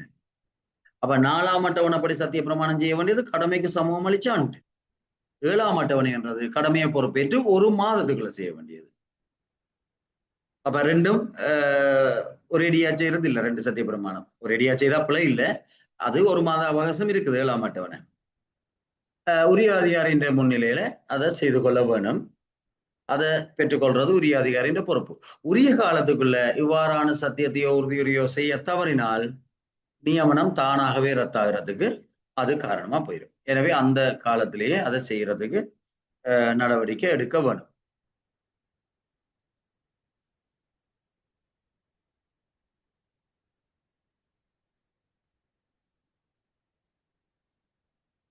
சரிதானே? அடுத்த ஞாபகம் கடமையை பொறுப்பேற்கைகளை சமர்ப்பிக்க வேண்டிய ஆவணங்கள். அப்ப ஒரு ஆள் கடமைக்கு முதல் சமூகம் அளிச்சு அண்டு கடமையை பொறுப்பேற்கிறாருன்னா அண்டு என்னென்ன ஆவணங்கள் சமர்ப்பிக்க வேணும். அதுல ஒன்று ஏற்கனவே பார்த்துட்டோம். சரிதானே? ஏற்கனவே பார்த்துட்டோம். இது 4ஆம் அட்டவணையின்படியான சத்திய பிரமாணம். அதை ஞாபகத்துல வச்சிருங்க. அது கடமையை பொறுப்பேற்று அண்டு சமர்ப்பிக்க வேண்டியது. அப்ப ஒரு பல்வேறு வினாவுக்கு வரலாம். அன்று சமர்ப்பிக்க வேண்டிய ஆவணம் ஒன்று அல்லாதது வந்திருக்குது. கடமையை பொறுப்பேற்கின்ற அன்று சமர்ப்பிக்க வேண்டிய ஆவணம் ஒன்று அல்லாது. அப்ப ஆவணங்கள் தெரிஞ்சா தானே அதுல எது அன்று சமர்ப்பிக்க வேண்டியது எது பின்னுக்கு சமர்ப்பிக்கலாம்ன்றதை நாங்க கண்டுபிடிக்கலாம். அவ ஏற்கனவே ஒன்று பார்த்துட்டோம். 4ஆம் அட்டவணையின் படியான சத்திய பிரமாணம் அன்றைய தினமே செய்ய வேணும் கடமையை பொறுப்பேற்கிற அன்று. அடுத்தது தேசிய அடையாள அட்டை என்ற சான்றுபடுத்தின பிரதி, பிறப்பு சான்றிதழ் மூல பிரதி, தகமை சான்றிதழ்ன்ற மூல பிரதியும் பிரதிகளும். தகமை சான்றிதழ்ன்றது கல்வி சான்றிதழ் இன்னும் அதெல்லாம் கொண்டு போகணும். അതിന്റെ மூலப்பிரதிகளும் பிரதிகளும் என்னன்னா பிரதியை சரி பார்த்து வச்சுக்கொண்டு மூலப்பிரதி அவர்கிட்ட கொடுக்க தரணும். திருமணமானவரா இருந்தால் திருமண சான்றிதழ், துணையின் பிறப்பு சான்றிதழ் അതിന്റെ மூலப்பிரதிகள். பிள்ளைகள் இருந்தால் பிறப்பு சான்றிதழ் பிரதி. பொது 160 சேவ உடன்படிக்கை இந்த படிவம் கேட்டிருக்கு. சேவ உடன்படிக்கை செய்கிறது இந்த படிவத்துல அல்லது பொது 160 படிவத்துல பூர்ணப்படுத்த வேண்டியது சேவ உடன்படிக்கை. அது இது என்று 4-5 விடதில்லை. அப்ப பொது 160 சேவ உடன்படிக்கை. இந்த சேவ உடன்படிக்கை என்றதான் என்ன? பதவி விலகிறதா இருந்தால் 1 மாதம் முன்னறிவித்தல் தருவன் அல்லது நியமன அதிகாரியினுடைய நியமன அதிகாரி ஏற்றுக்கொள்ளும் இடத்து 1 மாத சம்பளத்தை செலுத்துவேன் என்று சொல்லி அலுவலர் சார்பில் சொல்லி அவர் சைன் பண்றார். திணைக்கள தலைவர் என்ன சொல்றாரு என்றால் தகுதிகான் காலத்துல பதவியில இருந்து நீக்கிறதா இருந்தால் 1 மாதம் முன்னறிவித்தல் தருவேன் என்று சொல்லி அரசின் சார்பில் திணைக்கள தலைவர் சைன் பண்றார். இதுதான் சேவை உடன்படிக்கை. 2 பேரும் செய்து கொள்ற ஒப்பந்தம் உடன்படிக்கை. அது பொது 160 படிவம். அடுத்த பாத்தீங்கன்னு சொல்லிச்சனால் பொது 261 சொத்துக்கள் பிரகடனம். பொது 261 சொத்துக்கள் பிரகடனம் அன்றைக்கு சமர்ப்பிக்க வேணும். அன்றைய தினத்துல அவர்கிட்ட இருக்கிற சொத்துக்களோட விவரம். அப்ப சொத்துக்களுடைய விவரம் சமர்ப்பிக்க வேணும். எப்ப சமர்ப்பிக்க வேணும்னால் ஒன்று முதல் நியமனத்துல சமர்ப்பிக்க வேணும். முதல் நியமனத்துல திருமணமாகாத ஒரு ஆள் இருந்தால் திருமணமாக சமர்ப்பிக்க வேணும். அவருடைய சொத்துக்கள்ல எப்பெல்லாம் மாற்றம் ஏற்படுதோ அப்பெல்லாம் சமர்ப்பிக்க வேணும். சரிதானே? அப்ப முதல் நியமனத்துல சமர்ப்பிக்க வேண்டிய ஒரு ஆவணம் பொது 261 சொத்துக்கள் பிரகடனம். அடுத்தது சொத்துக்கள் பொறுப்புகள் பிரகடனம். அது பொருத்தமா இருந்தால் எல்லாருக்கும் பெறாது. சொத்துக்கள் பொறுப்புகள் பிரகடனம் பதவியில் உத்தியோகத்தர்களால சமர்ப்பிக்கப்பட வேண்டியது. அப்ப அவர்கள் இப்ப உங்களுக்கு தெரியும் ஊழல் ஒழிப்பு சட்டம், அந்த சட்டத்தின்படி ஏற்கனவே சொத்துக்கள் பொறுப்புகள் வெளிப்படுத்த சட்டம் இருந்தது. அதுக்கு அமைய இந்த சொத்துக்கள் பொறுப்புகள் வெளிப்படுத்தல் வருடாந்தம் செய்யப்பட வேணும். வருடாந்தம் மார்ச் மாதம் 31ஆம் தேதியில இருக்கிற சொத்துக்கள் பொறுப்புகளுடைய விவரம் ஜூன் மாதம் 30ஆம் தேதிக்கு முன்னர் சமர்ப்பிக்கப்பட வேணும். இப்ப ஊழல் ஒழிப்பு சட்டத்துல சொல்லப்பட்டிருக்குது என்னன்னு சொல்லி சொன்னால் ஒன்று முதல் நியமனத்துல செய்ய வேணும். அடுத்தது வருடாந்தம் 2-3 வகையில இருக்கு சொத்து பிரகடனம். ஒன்று முதல் நியமனத்தின் போது செய்ய வேணும், அதான் இது. அடுத்தது வருடாந்த வருடாந்தம் மார்ச் 31ஆம் தேதியில இருக்கிறத ஜூன் 30ஆம் தேதிக்கு பிரகடனம் செய்யணும். அடுத்தது 3வது வகை 10 மில்லியனுக்கு மேற்பட்ட சொத்து வேண்டினால் அந்த உடனே செய்யணும், 10 மில்லியன். 4வது ஓய்வுல போனால் 2 வருஷத்துக்கு செய்யணும். சரியா? அப்ப இது இப்ப இருக்கிற ஏற்பாடுகள், இப்ப புதிதாக வந்த ஏற்பாடுகள். அப்ப சொத்துக்கள் பொறுப்புகள் பிரகடனம் என்றது பதவியில் உத்தியோகத்தர்கள் மற்றும் மக்கள் பிரதிநிதிகளால் தெரிவு செய்யப்படுபவர்கள் போன்றவர்களால் செய்யப்படுற பிரகடனம். அது தொடர்ச்சியாக செய்யப்பட வேண்டியது. இந்த 4 சந்தர்ப்பங்கள்ல செய்யப்படும். அப்ப அதுல ஒன்று முதல் நியமனம். சரிதானே? அப்ப முதல் நியமனத்துல அந்த அதை செய்ய வேணும், அன்று சமர்ப்பிக்க வேண்டிய ஆவணம் தான் சொல்லப்பட்டிருக்கு. ஆனா அந்த சட்டத்துல கொஞ்சம் கால அவகாசம் கொடுத்திருக்குது. அதை கொண்டு இங்க நாங்கள் குழப்பிக்கொள்ள தேவையில்லை. அடுத்தது நிரந்தர தற்காலிக பதிவிட முகவரி, தொலைபேசி இலக்கம், மின்னஞ்சல் முகவரி போன்ற விடயங்கள். அப்ப இவ்வளவும் கடமையை பொறுப்பேற்கிற அண்டு கொடுக்க வேண்டிய ஆவணங்கள். சரிதான்? இவ்வளவும் கடமையை பொறுப்பேற்கிற அண்டு கொடுக்க வேண்டிய ஆவணங்கள். அடுத்தது கடமையை பொறுப்பேற்கும் போது சமர்ப்பிக்க வேண்டிய அதுக்கு மேலதிகமா சரி அவ்வளவு ஆவணங்களையும் ஞாபகம் வச்சிருங்க. ஏனென்றால் அவ்வளவு ஆவணங்களையும் என்ற ஏற்கனவே வினாக்கள் வந்திருக்கு, பல பரீட்சைகளுக்கு வரும். கடமையை பொறுப்பேற்கும் அன்று சமர்ப்பிக்க வேண்டிய ஆவணம் ஒன்று அல்லாது அல்லது மாறி கேட்கலாம். இதுல ஒன்றை தந்துட்டு அன்று சமர்ப்பிக்க வேண்டிய ஆவணமாக அமைவது. அப்ப இந்த ஆவணங்களை சமர்ப்பிக்கல மூலச்சான்றிதழ்களுடைய உண்மையான பிரதிகள் என நியமனம் பெறுபவர் சைன் பண்ணணும். சரியா? நியமனத்தை பெற்றுக்கொள்றவரும் சைன் பண்ணணும். தான் கொண்டு வந்த சான்றிதழ் பிரதிதானே ஃபைல்ல போட போறோம். அப்ப அவரும் சைன் பண்ணணும். இது மூலச்சான்றிதழ் உண்மையான பிரதி என்று மூலச்சான்றிதழோட சரி பார்த்து மூலச்சான்றிதழ் உண்மை பிரதி என்று சொல்லி ஒரு பதவியில் உத்தியோகத்தரும் சைன் பண்ணணும். ரைட்டா? அப்ப இந்த 2 விடயங்களும் சைன் பண்ணப்பட்ட பிறகு மூலச்சான்றிதழ் அவர்கிட்ட மீள ஒப்படைக்கப்படும். பிரச்சனை இல்லை. அடுத்த முக்கியமான புதிதாக சேர்க்கப்பட்ட விடயம் அலுவலருடைய பிறப்பு சான்றிதழ், தகமை சான்றிதழ்கள் உண்மையானவை என்று சொல்லி 1 வருடத்துக்குள்ள உறுதிப்படுத்துறதுக்கு நியமன அதிகாரி நடவடிக்கை எடுக்கணும். நாங்க எவ்வளவு காலம் நடைமுறையில் என்ன செய்யறாங்க, இப்படி ஒரு கால வரையறை குறிப்பிடப்படாத காரணத்தால எல்லாம் கன்ஃபர்மேஷன் நேரம் தான் அனுப்புறாப்ப. அதுக்கிட்ட அவர் 3 வருஷம் சேவையில் இருந்துருவார். கன்ஃபர்மேஷனுக்கு முதல் அனுப்புறது சரி, அந்த நேரம் அது போலியானது என்று தெரிய வந்தால் அவர் 3 வருஷம் சேவையில இருந்துருவார். இப்ப இவ சொல்லப்படுது என்றால் 1 வருடத்துக்குள்ள அதை உறுதிப்படுத்துறதுக்கு நடவடிக்கை எடுக்க வேண்டியது திணைக்கள தலைவர்கிட்ட பொறுப்பு. சரிதானே? அப்ப நாங்கள் ஒரு ஆள் கடமையை பொறுப்பேற்றோம்னா 1 வருஷத்துக்குள்ள இதை உறுதிப்படுத்தி ஃபைல்ல வச்சிருவோம். அப்ப இது புதிய விடயம். சரிதானே? ஏற்கனவே இப்படியான ஒரு ஏற்பாடு இருக்க இல்லை. அதை பார்த்துக்கொள்ளுங்க. பார்த்துக்காதான் அதுகளை கொஞ்சம் அழுத்தி சொல்லி கொண்டு வரோம். ஏற்றுக்கொள்ளத்தக்க காரணத்தை எழுத்து மூலம் அறிவிக்காது உரிய திகதியில் ஒரு ஆள் கடமையை பொறுப்பை காட்டி அவற்றை நியமனம் ரத்து செய்யப்படும். சரிதானே? ஏற்றுக்கொள்ளக்கூடிய காரணம் இல்லாம பொறுப்பேற்க தவறுவற்ற நியமனம் ரத்து செய்யப்படும்.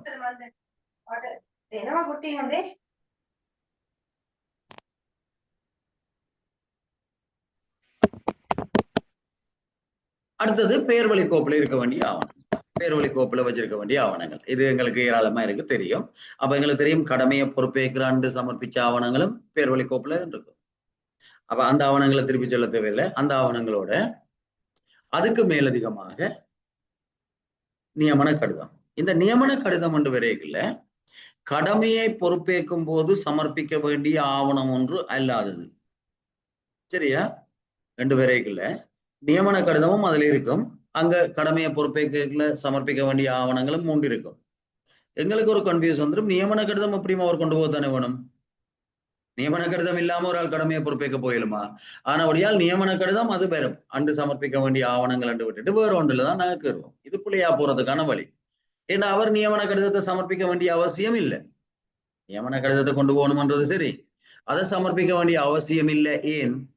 ஏனென்றால் அந்த நியமன கடிதத்தினுடைய பிரதி அவரை போய் இந்த திணைக்களத்துல பொறுப்பேற்குமாறு நியமன கடிதம் வழங்கப்பட்டிருந்தால் அதனுடைய பிரதி அந்த திணைக்கள தலைவருக்கு அனுப்பப்பட்டிருக்கு. அந்த திணைக்கள தலைவர் அந்த பிரதி கிடைச்சோன்னா அதை கொண்டு அவருக்கு ஒரு சுயவிவரக்கோவை ஏற்கனவே ஆரம்பிக்கப்பட்டிருக்கு. எனவே நியமன கடிதம் பிரதியோ நியமன கடிதமோ கடமையை பொறுப்பேற்கும் போது சமர்ப்பிக்க வேண்டிய ஒரு ஆவணம் அல்ல. அதனுடைய பிரதியை அலுவலர் கொடுக்க வேண்டிய தேவையும் இல்லை. அதனுடைய பிரதி ஏற்கனவே நியமன அதிகாரியால திணைக்கள தலைவருக்கு அனுப்பப்பட்டிருக்கு. அப்ப இதை நாங்க மனதில் வச்சுக்கோ, இல்லாட்டி ஒரு புள்ளி போயிருக்கும். சாதாரணமா நாங்க சிந்திக்கிறேன் என்றால் சும்மா யதார்த்தமா சிந்திச்சு பார்த்தோம் என்றால் அப்ப அண்டு கொடுக்க வேண்டிய நியமன கடிதத்தோடு தானே அவர் போக வேணும். ஏன்னா நியமன கடிதத்தோட அவர் போகத்தான் வேணும், இல்லாட்டி தெரியாது. ஆனால் அது அங்க கொடுக்க வேண்டிய அவசியம் இல்லை என்றால் அங்க பிரதி இருக்குது. அப்ப அதை கொஞ்சம் ஞாபகத்தில் வச்சுக்கணும். எனவேதான் நாங்கள் அந்த நியமன கடிதத்தின் பிரதி என்றதை இங்கே சொல்லுவோம். பேர்வழி கோப்புல இருக்கும், ஆனால் அலுவலர் கொடுக்க தேவையில்லை. சரி, அப்ப அந்த நுணுக்கமா பார்த்துக்கொள்ளுங்க. சிலது எங்களை தவறா வழி நடத்துறதா. நியமன கடிதம் அதுல இருந்தால் நாங்கள் கண்டிப்பா நியமன கடிதம் அண்டையை கொடுக்க வேண்டியது என்றுதான் சிந்திக்கிறதுக்கான வாய்ப்பு அதிகம். ஆனால் அப்படி அல்ல. அடுத்தது வரலாற்றுத்தாள். வரலாற்றுத்தாளை பொறுத்த வரைக்கும் உங்களுக்கு தெரியும், 6வது அத்தியாயத்துல தாவன விதி கோவையில வரலாற்றுத்தாள் தொடர்பான தனியான ஏற்பாடுகள் எல்லாம் கணக்க சொல்லப்படுது. ஆனால் வரலாற்றுத்தாள் எப்படி பண்ணப்பட வேணும் என்றால் அதுல சொன்னதான் விடைகளை நாங்கள் சொல்ல வேணும். ஆனால் அதுல சொன்னதன்படி நாங்கள் அப்படி பார்க்கல, வரலாற்றுத்தால் தனியாக பேணப்பட வேண்டிய ஒரு ஆவணம் என்ற மாதிரி தான். பர்சனல் ஃபைல் என்றது வேற உண்டு, வரலாற்றுத்தாள் என்றது அதை விட தனியாக ஒரு ஆவணமா வச்சு பாதுகாப்புல வச்சு கட்டுக்காப்புல வச்சு பேணப்பட வேண்டியது என்றுதான் தாவன விதிக்கோவையில இருக்குது. ஆனால் நாங்கள் நீண்ட காலமாக வரலாற்றுத்தாளை சுயவிவர கோவையில தான் பேணிக்கொண்டு வாரோம். அப்படியோ வரலாற்றுத்தாள் பேணுறமனுடைய பிரச்சனை இருக்கு இல்லை. ஆனால் வரலாற்றுத்தாள் சுயவிவர கோவையில் தான் பேண வேணும்ன்றதுக்கு முதலாவது தரமாக இந்த ப்ரொசீஜர் ரூல்ஸ்ல இந்த நடைமுறை விதிகள்ல இப்பதான் அது உள்ளடக்கப்பட்டிருக்குது. சரிதானே? அப்ப வரலாற்றுத்தாள் அப்ப இந்த இதை வச்சு கொண்டுதான் நாங்கள் இப்ப அதை ப்ரூவ் பண்றோம். அப்ப வரலாற்றுத்தாள்ன்றது சுயவிவர கோவையில இருக்க வேண்டிய ஒரு ஆவணமாக இங்கு சொல்லப்பட்டிருக்குது. ஆனால் நீங்க 6வது அத்தியாயத்தை வாசி பார்த்தீங்கன்றால் உங்களுக்கு ஏற்கனவே பார்த்துட்டோம் நாங்கள். அப்ப அந்த இடத்துல நான் சொல்லியிருப்பேன்னு நினைக்கிறேன் கண்டிப்பா. இரண்ட வரலாற்றுத்தாள்ன்றது அதுல சொல்றபடியும் பார்க்க தனியாக போனப்பட வேண்டிய ஆவணம் என்ன முந்தி அப்படித்தான் இருந்தது. அதுக்கு பிறகு அது சுயவிவர கோவையோட இணைத்து பண்ற நடைமுறை. என்ற சுயவிவர கோவையை வச்சிருக்கிறது பிறகு வரலாற்றுத்தாள்ன்றது தனியான ஒரு விடயமாக ரெண்டும் ஒன்றாக இணைத்து பண்ணப்படுது. அடுத்தது விதவையில் அனாதைகள் ஓய்வூதியம் அல்லது தவதார அனாதைகள் ஓய்வூதியம் அல்லது அரசு சேவையில் சகாய சேமலாப நிதியம் ஏதாவது ஒன்றில் அவர் சேர்ந்திருக்க வேணும். அப்ப அதுல அதுக்கு செய்யப்பட்ட பிரகடனம் இருக்க வேணும். தேவைப்பட்டால் பிணைப்பண சான்றிதழ் எல்லாருக்கும் வராது தானே. அப்ப பிணைப்பண சான்றிதழ் பர்சனல் ஃபைல்ல இருக்க வேணும். சுகாதாரம் 169 மருத்துவ அறிக்கை சரிதானே. இதெல்லாம் பின்னுக்கு வர ஆவணங்கள். அதுக்காகத்தான் பின்னுக்கு சொல்லப்படுது என்று அண்டு செய்ய வேண்டியது இல்லை. சத்தியம் உறுதியுரை என்ற மூலப்பிரதி சத்தியம் உறுதியுரை ஒன்று அண்டைக்கே செய்திருவோம் 4. அடுத்தது 1 மாதத்துக்குள்ள 7வது அட்டவணையில செய்வோம். அப்ப அது சுயவிவர கோவையில் இடப்பட வேணும். அடுத்தது இது ஒரு புதிய விடயம் சொல்லப்பட்டிருக்குது. ஏற்கனவே நடைமுறையில இருக்கிறது. இங்கே நடைமுறை விதிகளுக்குள்ள உள்ளடக்கப்பட்டிருக்குது. ஒரு ஆள் கடமையை பொறுப்பேற்றால் நியமன அதிகாரியின் பொறுப்புகள். அப்ப இதுல சில புதிய புதிய விடயங்கள் சொல்லப்பட்டிருக்குது. ஒன்று கடமையை பொறுப்பேற்றோன்னு சரியா அந்த திணைக்கள தலைவர் ஒரு திணைக்களத்துல கடமையை பொறுப்பேற்ற திணைக்கள தலைவர் ஒரு நிறுவனத்துல கடமையை பொறுப்பேற்ற அந்த நிறுவன தலைவர் அதான் உரிய அதிகாரி என்று சொல்லப்பட்டிருக்குது. அவர் தன்னுடைய அலுவலகத்தின் ஏதாவது ஒரு பிரிவுக்கோ கிளைக்கோ அல்லது தனக்கு இருக்கிற வேறொரு உப அலுவலகத்துக்கோ அவரை இணைக்கிறதுக்கு நடவடிக்கை எடுக்கணும். சரிதானே. அவர் சும்மா வச்சிருக்கல அப்ப உடனடியாக அவரை ஒரு பிரிவுக்கு இணைக்க வேணும். அந்த பிரிவுக்கு இணைக்கப்பட்ட பிரிவு தலைவர்கள் என்ன செய்யணும் என்றால் அவர்களுக்கு ஒரு கடமைப்பட்டியலை கொடுக்கும். அப்ப உடனடியாக அவருக்கு ஒரு கடமைப்பட்டியல் எழுத்து மூலம் வழங்குறதுக்கு நடவடிக்கை எடுக்கப்பட வேணும். சரி, இதெல்லாம் இப்ப புதுசாக உச்சேர்க்கப்பட்ட விடயங்கள்.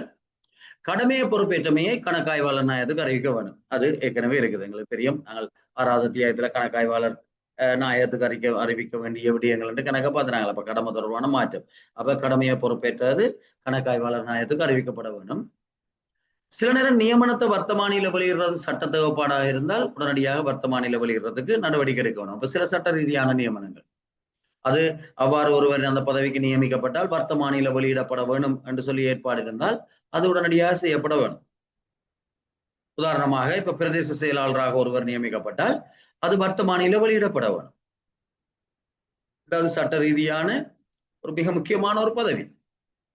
எனவே அவ்வாறான அப்ப ஒருவர் கடமையை பொறுப்பே கேட்கல அது வர்த்தமானியில வெளியிடப்பட வேண்டும் என்ற தேவைப்பாடு இருந்தால் உடனடியாக வர்த்தமானியில வெளியிடறதுக்குரிய நடவடிக்கை எடுக்கணும். அவர் கடமையை பொறுப்பேற்றவன் கடமைகள் குறித்து ஒதுக்கப்பட்டவன ஒரு கடமைகள் குறித்து ஒதுக்கப்பட்டவன சேவைகளை வினத்திறனுடையும் விளைதிறனோடையும் பெற்றுக்கொள்ளக்கூடிய வகையில ஒரு வருடத்துக்குள்ள அவருக்கு பயிற்சி அளிக்கும். சரிதான். அப்ப அவருக்கு என்ன கடமையை கொடுக்குறோமோ அந்த கடமையை அவர் வினைத்திறனோட விளைதிறனோட நிறைவேற்றக்கூடிய வகையில அவருக்கு பயிற்சி அளிக்க வேணும். எவ்வளவு காலத்துக்குள்ள பயிற்சி அளிக்க வேணும் என்று சொல்லப்பட்டிருக்கு. இதெல்லாம் புதிய விடயங்கள். இவ்வளவு காலம் அப்படி ஒரு ஏற்பாடு இருக்குல்ல. அப்ப புதிதாக நியமிக்கப்பட்டவருக்கு அவருக்கு வழங்கப்படுற கடமைகள் தொடர்பாக எவ்வளவு காலத்தினுள் பயிற்சி வழங்கப்பட வேண்டும். 1 வருடத்துக்குள்ள பயிற்சி வழங்கப்பட வேண்டும் என்றது கட்டாயப்படுத்தப்பட்டிருக்கு. சிவபிரமாண குறிப்பு ஆட்சேர்ப்பு திட்டத்துல பயிற்சிகள் ஏதாவது குறிப்பிடப்பட்டிருந்தால் என்ன பயிற்சிகள் பூர்ணப்படுத்தப்பட வேண்டும் என்று அந்த பயிற்சிகள்ல உரிய முறையில பங்கு பெற்ற வேண்டியது அலுவலட்டையும் பொறுப்பு. சரிதானே. என்ன இல்லாட்டி அவர் அதை பூர்த்தி செய்யாட்டி அங்கால போயிடாதானே.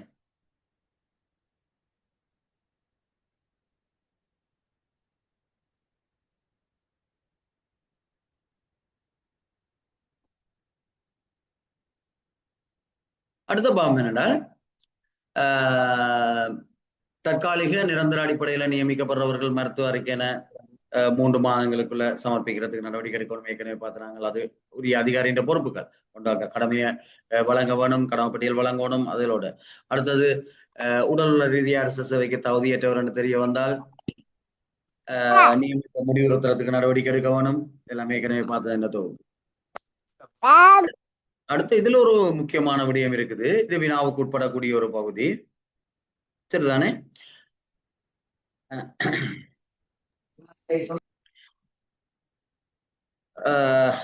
ஒரு சில ஒரு ஆளோட மைக் அடிக்கடி அன்மியூட் ஆகி கொண்டிருக்குது.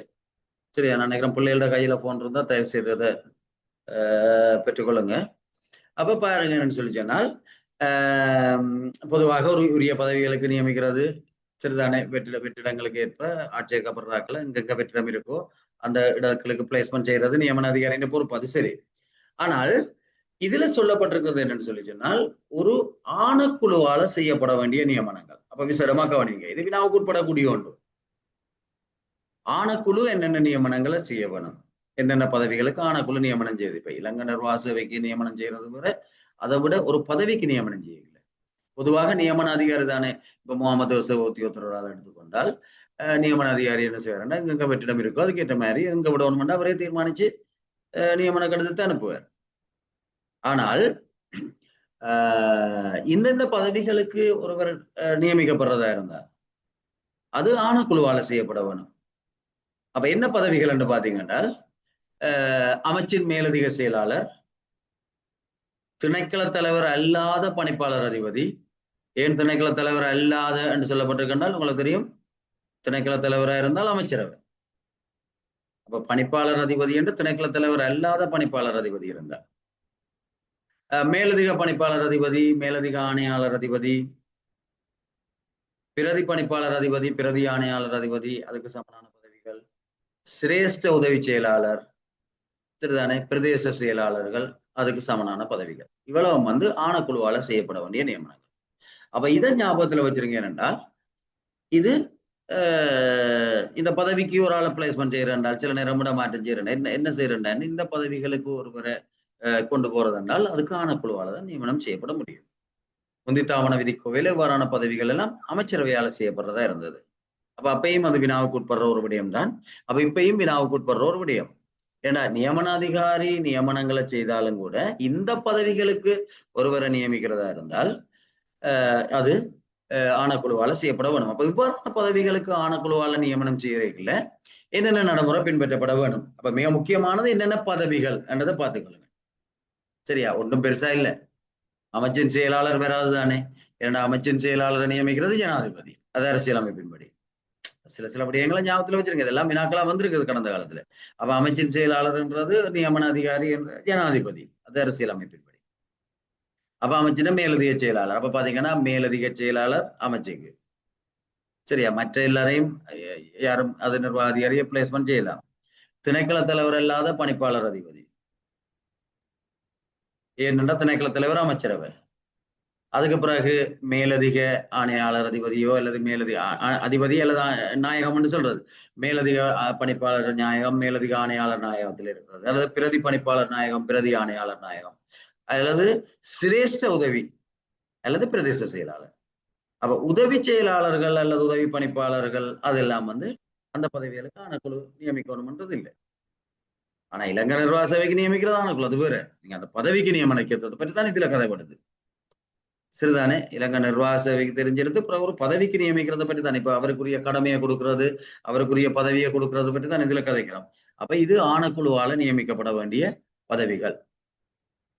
அப்ப இலங்கை நிர்வாக சேவைக்கு ஒரு ஆள் நியமிக்கப்பட்டாலும் அவர் பிரதேச செயலாளராக நியமிக்கப்படணும், திருப்பி ஆணைக்குழு தான் அந்த நியமனத்தை வழங்கும். அல்லது இதுல சொல்லப்பட்டிருக்கிற ஏதாவது பதவிகள்ல நியமனம் செய்யறாங்க. அப்ப இப்படியான பதவிகள்ல வெற்றிடம் ஏற்படையல அல்லது இவ்வாறான பதவிகள் புதுசாக உருவாக்கப்படையல உரிய அமைச்சின் செயலாளர் ஒருவரை நியமிக்கிறதுக்கு ஆணைக்குழு விட்ட வேண்டுகோள் விடுக்க வேணும். நாடளாவிய சேவைக்கான வெற்றிடம் என்றால் நிர்வாக அதிகாரி தான் அந்த வேண்டுகோளை விடுக்க வேண்டி இருக்கும். பதவியின் தன்மை பற்றிய சுருக்கமான அறிக்கையோட சிவபிரமாண குறிப்பு ஆட்சேர்ப்பு திட்டங்களுக்கு அமைய அதுக்கு நியமிக்கிறதுக்கு ஆணைக்குழுவால நடவடிக்கை எடுக்கப்படும். சரி, அப்ப இதுல எங்களுக்கு தேவையானது என்னென்ன பதவிகள். அடுத்து நீங்க பாத்தீங்கன்னா இது முன்னர் இருந்தே இருக்கிற ஒரு விடயம் தான் முன்னாள் படைச்சேவையாளர்களுக்கான சலுகைகள். சரியா, அப்ப இது உங்களுக்கு தெரியும் 3 வகையில இந்த சலுகைகள் வழங்கப்படுது. ஒன்று வயது, அடுத்தது கல்வி தகமை, அடுத்தது தொழில்நுட்ப அல்லது துறை சார் தகமை, தொழில்நுட்பம் சார் தகமை, இப்ப நாங்கள் தொழிற்தகமை என்று சொல்லலாம், அப்படியானது.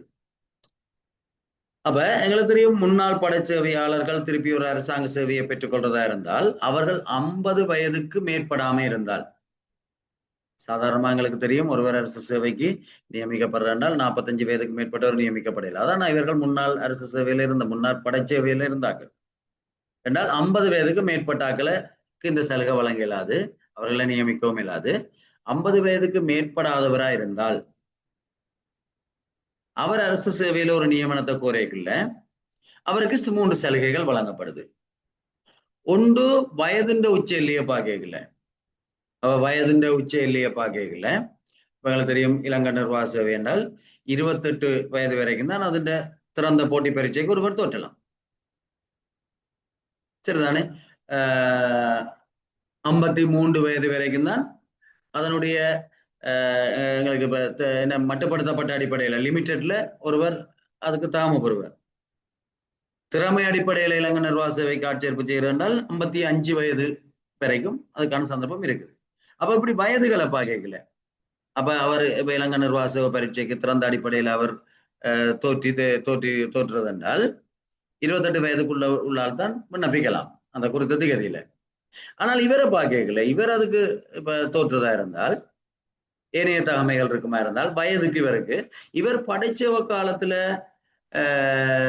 அங்க கடமையாற்றின காலம் இவற்றை உண்மையான வயதில இருந்து கழிக்கப்பட்டு தான் இந்த தகமை தீர்மானிக்கப்படும். சாதாரணமா சொல்றேன் என்றால் இவருக்கு இப்ப 35 வயது என்றால் 35 வயது என்றால் பொதுவா 28 வயதுக்கு மேல திறந்த அடிப்படையில தோற்றில்லாது தானே. அப்ப 35 வயது என்றால் இவர் படைச்சவையில 10 வருடங்கள் இருந்திருக்கிறார் என்றால் அப்ப 35ல இருந்து 10 கழிச்சு பார்த்தோம்னால் இவருக்கு 25 தானே விட வரும். அப்ப இந்த 25 28க்குள்ள இருந்தால் இவருக்கு தகமை பெற்றவராக தான் கருதப்படும். எனவே அந்த அடிப்படை வயதை குறைந்த வயதை தீர்மானிக்கல இவருடைய உண்மையான வயதிலிருந்து இவர் அந்த சேவையில இருந்த காலத்தை கழிச்சு தான் அந்த உச்ச எல்லைக்குள்ள அது வருதான்றது தீர்மானிக்கப்படும். சரிதானே? இப்ப சில நேரம் இவருக்கு ஒரு 45 வயது என்றால் 10 வருஷம் இருந்தவர் என்றால் 45ல இருந்து 10 கழிச்சா 35 வயது என்று வரும். அப்ப அது அவருக்கு தகமை வராது. கழிக்கைக்குள்ள எங்களுக்கு 28 தானண்டா 28க்குள்ள வாரதா இருக்கவும். அடுத்த 2வது கல்வி தகமையில் அவர்களுக்கு சலுகை வழங்கப்படுது.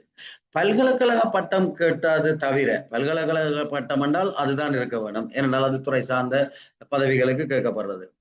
அப்ப பல்கலைக்கழக பட்டம் கோரப்படுற பதவிகளை தவிர அதுக்கு கல்வி தகமையில சலுகை வழங்கப்பட மாட்டாது இவர்களுக்கு. ஏனைய தகமைகள் கோரப்படையல இவருக்கு அந்த தகமை இல்லாட்டியும் கூட அதுக்கு உடன் அடுத்த தகமையை பூர்த்தி செய்திருந்தால் இவர் அந்த தகமையை பூர்த்தி செய்தவராக கருதப்பட வேணும். சரிதானே? பட்டத்துக்கு அது பொருந்தாது. ஏனைய தகமைகள் கோரப்படையல அதுக்கு உடன் அடுத்த தகமையை இவர் பூர்த்தி செய்தவராக இருந்தால் இவர் அந்த அடிப்படை கல்வி தகமையை பூர்த்தி செய்தவராக கருதப்பட வேணும். இது கல்வி தகமையில இவருக்கு வழங்குற ஒரு சலுகை. அடுத்தது தொழில்நுட்பம் சார் அல்லது தொழில்சார் தகமை ஏதாவது கூறப்பட்டிருந்தால் அனுபவங்கள் போன்ற விடயங்கள் கூறப்பட்டிருந்தால் அவர் அங்க கடமையாற்றல, படைச்சவையில கடமையாற்றல அதே போன்ற ஒரு தொழில்நுட்ப கூறுல பணியாற்றி இருந்தால் அந்த தொழில்சார் தகமையை பூர்த்தி செய்தா கருதுகலாம். அப்ப அதுக்குரிய ஒரு சான்றோண்டு அவர்கிட்ட இருந்தால் அவர் அதை பூர்த்தி செய்துட்டாருன்னு கருதலாம். இப்ப சாரதிகளை நாங்க எடுக்கிறோம்டா, சாரதிகளுக்கு 5 வருஷம் அனுபவத்தை நாங்க கேட்டிருந்தால் அவர் அங்க சாரதியா இருந்தவர் 5 வருஷமா இந்த வேலை செய்தவர் இருந்தால் அது அவர் பூர்ணப்படுத்திட்டாரு. சரிதானே? தொழில்சார் தகமைகள் அப்ப 3 வகையில வயதில் அவர்களுக்கு சலுகை வழங்கப்படுது, கல்வி தகமையில் அவர்களுக்கு சலுகை வழங்கப்படுது, தொழில்சார் தகமை கூறப்படுகிறது அதுல தகமை வழங்கப்படுது. அப்ப என்னென்ன தகமை என்ன நிபந்தனைகள் வழங்கப்படுது, மற்றது இந்த 50 வயது அதையும் ஞாபகத்துல வச்சிருக்கேன். 50 வயதுக்கு உட்பட்டவர்களுக்கு மட்டும்தான் இந்த சலுகை வழங்கும். அப்ப இது ஒரு தேவையான இன்னொரு விடயம்.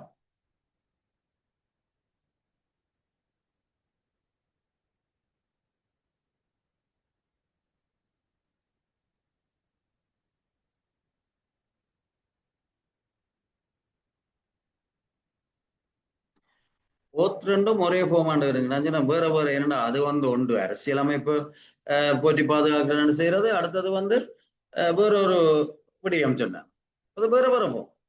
அதான் ஒன்று ஒரு நாள்ல செய்யலாம், முதல் நாள் செய்யணும், அடுத்தது ஒரு மாதத்துக்குள்ள செய்யலாம், 2 ஒரு ஃபார்மா இருக்கும். என்ன ரெண்டும் வேற வேற படிக்கணும்.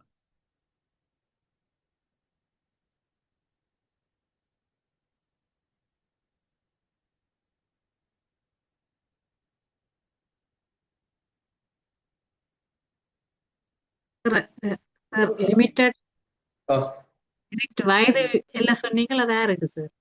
எஸ்எல்எஸ் சரி. அது சும்மா உதாரணம் இல்லை, அதான் தகவல். எஸ்எல்எஸ் நீங்க இதுக்கு நினைச்சிட்டீங்களா? அது இலங்கை நிர்வாக சேவைக்கா? சரி சரி. ஓகே.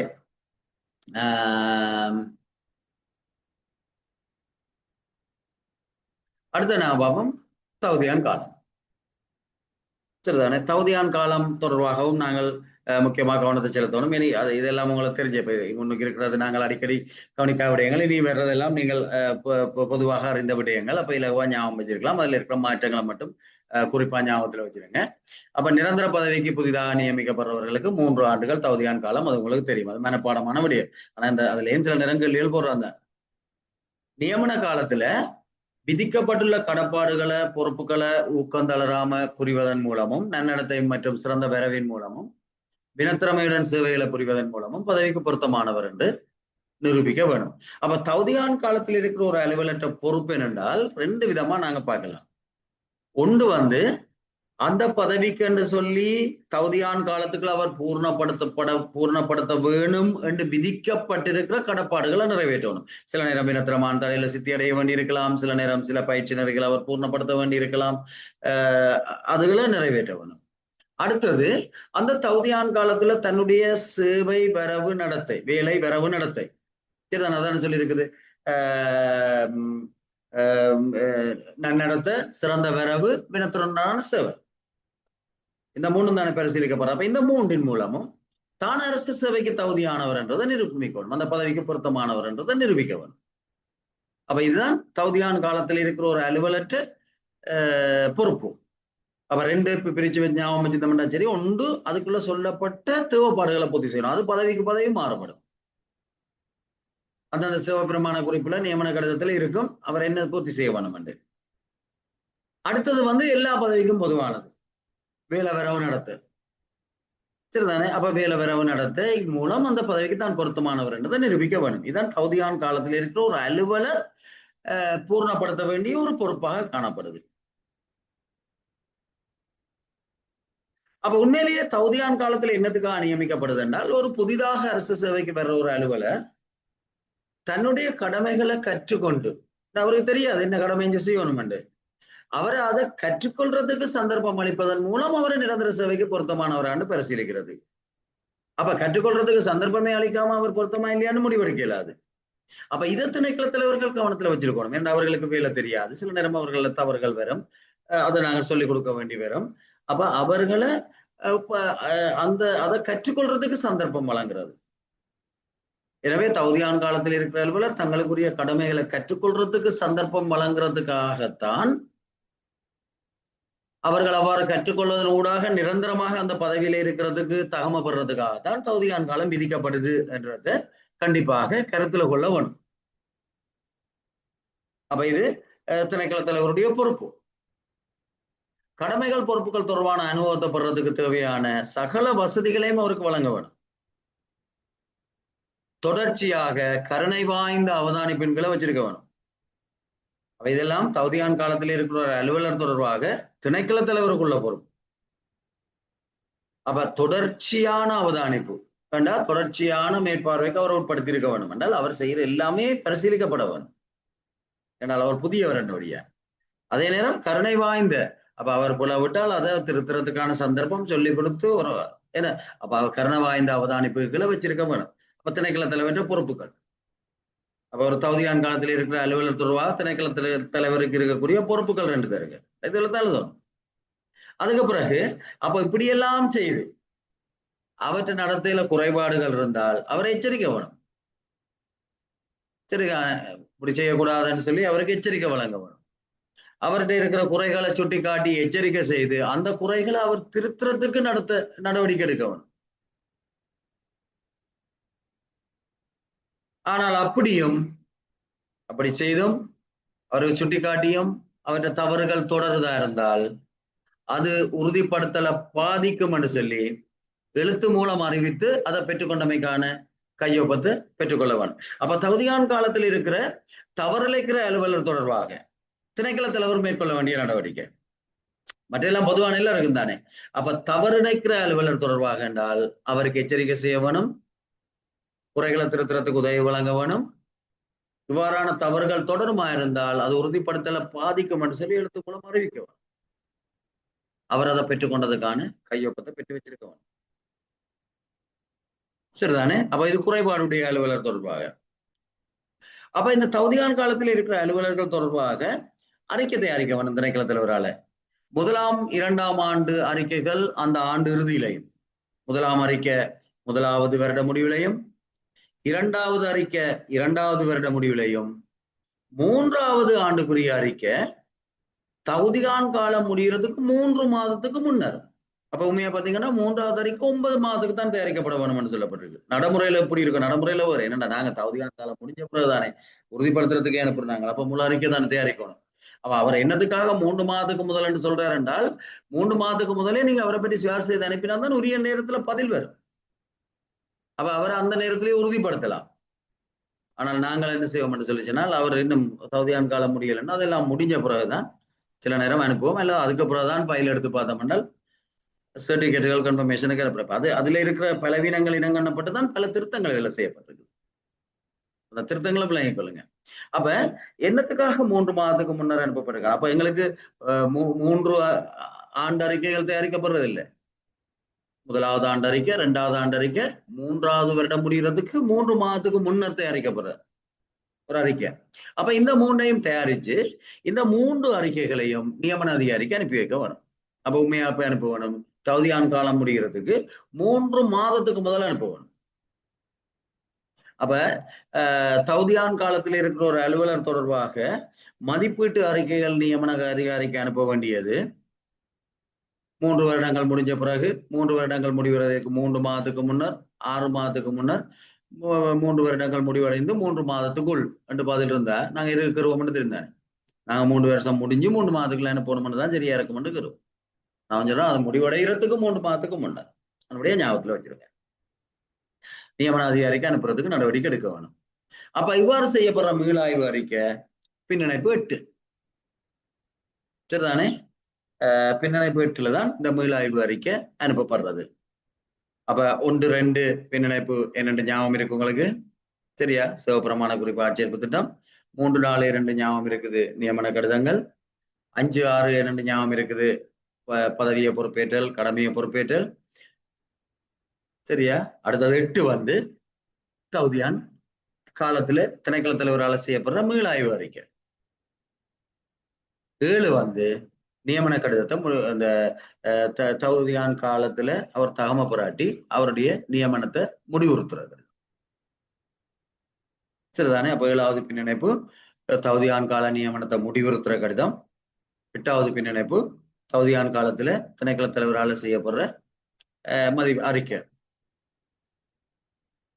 துர்நடத்தைக்கான குறித்த சந்தர்ப்பங்களை சொல்ல முடியாட்டியும், என்ன போலதான் அவர் செய்தவர் என்று சொல்ல முடியாட்டியும், பொதுவான அவதானிப்புல அவற்றை சுபாவம், நடத்த பாங்கு அல்லது அவர்கிட்ட இருக்கிற பிரதானமான குறைகள் அவர் அரசு சேவைக்கு தொடர்ந்து வச்சிருக்கிறதுக்கு பொருத்தம் இல்லாதவர் என்று கருதப்பட்டாலும் சேவை முடிவுறுத்தப்படுவார்.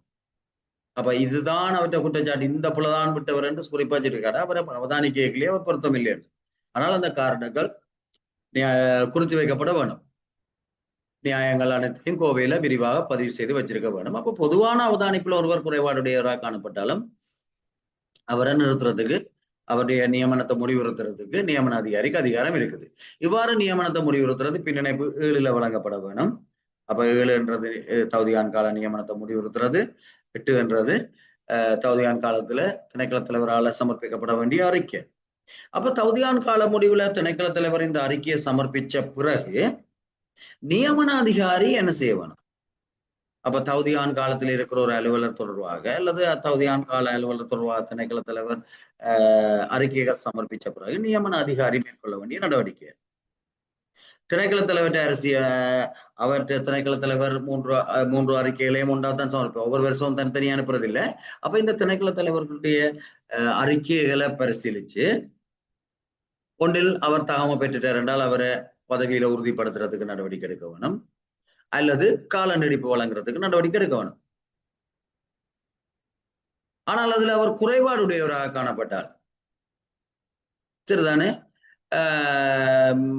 குறைபாடுடையவராக காணப்படுறாரா இருந்தால் அல்லது அது தொடர்பான விசாரணைகள் எதுவும் அவருக்கு எதிராக மேற்கொள்ளப்பட்டு கொண்டிருந்தால் ஒன்றில் அவருடைய நியமனத்தை முடிவுறுத்துறதுக்கு நடவடிக்கை எடுக்க வேணும் அல்லது கால நீடிப்பு வழங்குறதுக்கு நடவடிக்கை எடுக்கணும். இப்படி உறுதிப்படுத்த இல்லாததானே, சரிதானே, குறைபாடு இருக்கிறவரை உறுதிப்படுத்த இல்லாததானே.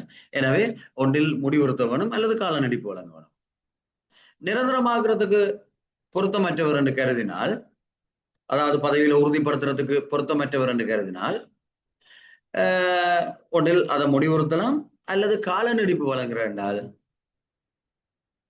ஆக கூடியது 3 வருடம் கால நீடிப்பு வழங்கலாம்.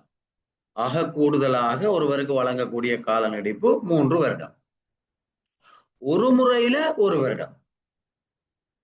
சரிதானே, ஒரு முறையில கால நீடிப்பு வழங்குறா 1 வருடம். இவ்வாறு ஆகக்கூடியது 3 வருடம் அவருக்கு கால நீடிப்பு வழங்கலாம்.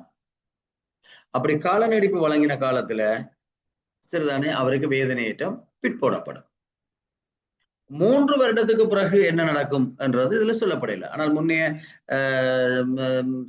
முன்னைய நடைமுறை விதிகள்ல அவர் வினத்திறமையின் பேரில் அவற்றை சேவை முடிவுறுத்தப்படும் என்று சொல்லப்பட்டிருந்தது. அது இப்ப நீக்கப்பட்டது. அப்படி ஒரு ஏற்பாடு இப்ப இல்லை. சரிதானே. எனவே ஆகக்கூடாது எவ்வளவு காலத்துக்கு அவருக்கு கால நீடிப்பு வழங்கலாம்னா 3 வருஷம். அந்த 3 வருஷம் முடிய நியமன அதிகாரிக்கு அதிகாரம் இருக்குதானே நியமனத்தை முடிவுறுத்துறேன்னு சொல்லி. அப்ப நியமனத்தை முடிவுறுத்துறதுக்கு நடவடிக்கை எடுக்கலாம். அப்ப 3 வருஷத்துக்கு தான் நீடிக்கலாம்னு சொல்லியிருக்க. அப்ப அதுல உட்கருத்தா வெறும் 3 வருஷத்துக்கு மேல நீடிக்கலாண்டால் ஒன்றில் உறுதிப்படுத்த வேணும். ஆனால் அறிக்கை அவர் சிறப்பாக இருந்தால் தான் உறுதிப்படுத்தலாம். அப்ப அவர் குறைபாடு 3 வருஷம் தாண்டியும் நீடிச்சும் தொடருது என்றால் முடிவுறுத்துறது தான் ஒரே வழி. அவற்றை நியமனம் முடிவுறுத்தப்பட வேண்டும் என்றுதான் பெற வேணும். ஆனால் அது நேரடியாக இதுல சொல்லப்படவில்லை. அப்ப 3 வருடம் தான் நீடிக்கலாம் என்றால் அதுக்கு மேல நீடிக்க இயலாது என்றதனுடைய பொருள் அதுதான். நீடிப்பு காலத்துல தன்னுடைய செயலாற்றுகையை விருத்தி செய்யறதுக்கு ஊக்கத்தோட அலுவலர் நடவடிக்கை எடுக்க வேணும். நீடிக்கப்பட்ட காலத்திலேயும் திணைக்கள தலைவர் தன்னுடைய அறிக்கையை சமர்ப்பிக்க வேணும். எவ்வளவு காலத்துக்கு நீடிக்கப்பட்டதோ அந்த காலத்துக்கும் அறிக்கையை சமர்ப்பிக்கணும். அதே பின்னணைப்பு வீட்டுலதான். அப்ப நீடிக்கப்பட்ட பிறகு அந்த காலத்துக்குரிய திணைக்கள தலைவர்கிட்ட அறிக்கை கிடைச்ச பிறகு, இப்ப உதாரணத்துக்கு 6 மாதத்தால நீடிக்கப்பட்டிருக்கு இல்ல 1 வருஷத்தால நீடிக்கப்பட்டிருக்கின்றால் அந்த காலத்துக்கும் திணைக்கள தலைவர்கிட்ட அறிக்கை கிடைச்ச பிறகு அதுக்கு பிறகு அவர் என்ன செய்யலாம் என்றால் ஒன்றில் மேலும் நீடிக்கலாம். அப்ப 3 வருஷம் வரைக்கும் அல்லது முடிவுறுத்தலாம். அப்ப இனி நீடிக்க இயலாது என்றா முடிவுறுத்துற ஒன்றுதான் வழியா இருக்கும் 3 வருஷத்துக்கு பிறகு. அப்ப அப்படி விளங்கி கொண்டா சரி, அது நேரடியா சொல்லப்படையில் என்றுதான் சொல்லணும். காரணங்கள் எல்லாம் உரிய கோப்புல முறைப்படி குறிச்சு வச்சிருக்க வேணும். அப்ப இது ஒரு தகுதியான் காலம் முடிந்த ஒரு அலுவலர் தொடர்பாக நியமன அதிகாரி மேற்கொள்ள வேண்டிய நடவடிக்கை. அப்ப 3 விடயமா விளங்கி கொண்டு ஒன்று தகுதியான் காலத்துல இருக்கிற அலுவலர்கிட்ட பொறுப்பு. தகுதியான் காலத்துல நியமிக்கப்பட்டவர் தொடர்பாக திணைக்கள தலைவருக்குள்ள பொறுப்பு. தகுதியான் கால முடிவுல அந்த அலுவலர் தொடர்பாக நியமன அதிகாரிக்குள்ள பொறுப்பு. அப்ப இந்த 3 விடயங்கள் நாங்கள் 3ஐயும் விளங்கி கொண்டீங்க என்றால் அது சம்பந்தமா வெற வினாக்கள் இதையும் இலகுவாக அணுகிக் கொள்ள முடியும். அடுத்தது 1 வருட தகுதியான் காலம். அப்ப 3 வருட தகுதியான் காலம் தான் பொதுவாக விதிக்கப்படுறது. ஆனா சில சந்தர்ப்பங்கள்ல தகுதியான் காலம் 1 வருடமாக விதிக்கப்படலாம். முன்னர் இதுக்கு பதிற்கடமை காலம் என்ற பெயர் பயன்படுத்தப்பட்டது. அது பொருத்தமில்லை என்ற காரணத்தால் அது நீக்கப்பட்டது. அப்ப இப்ப 2க்குமே தகுதியான் காலம் என்ற சொற்கள் தான் பயன்படுத்தப்படுது. சில நேரங்கள்ல 3 வருட தகுதியான் காலம் விதிக்கப்படலாம். அதான் முதல் நாங்க பார்த்துனாங்க. சில சந்தர்ப்பங்கள்ல மட்டும் 1 வருடம் தகுதியான் காலத்துக்கு ஒருவர் உட்படலாம். யாருக்கு என்றால் எப்படியானவருக்கு என்றால் அரசு சேவையில ஏற்கனவே உறுதிப்படுத்தப்பட்ட ஒரு அலுவலர். ஏற்கனவே அவர் 3 வருட தகுதியான் காலத்துக்கு உட்பட்டு உறுதிப்படுத்தப்பட்டு ஒரு பதவியில் இருக்கிற ஒரு அலுவலர் அந்த பதவியை விட்டு வேறொரு நிரந்தர பதவிக்கு நியமிக்கப்படவில்லை 1 வருட தகுதியான் காலத்துக்கு உட்படுத்தப்படலாம். இப்ப நீங்கள் இப்ப இதுக்கு சுப்ராபாஸ் பண்ணி நீங்க நிர்வாக உத்தியோகத்தரா போனால் அதுக்கு தகுதியான் காலம் இல்லை. அது முகமது உத்தியோகத்தரிலேயே அதிசிறப்பு வகுப்பு தானே. அப்ப அது அதே பதவி.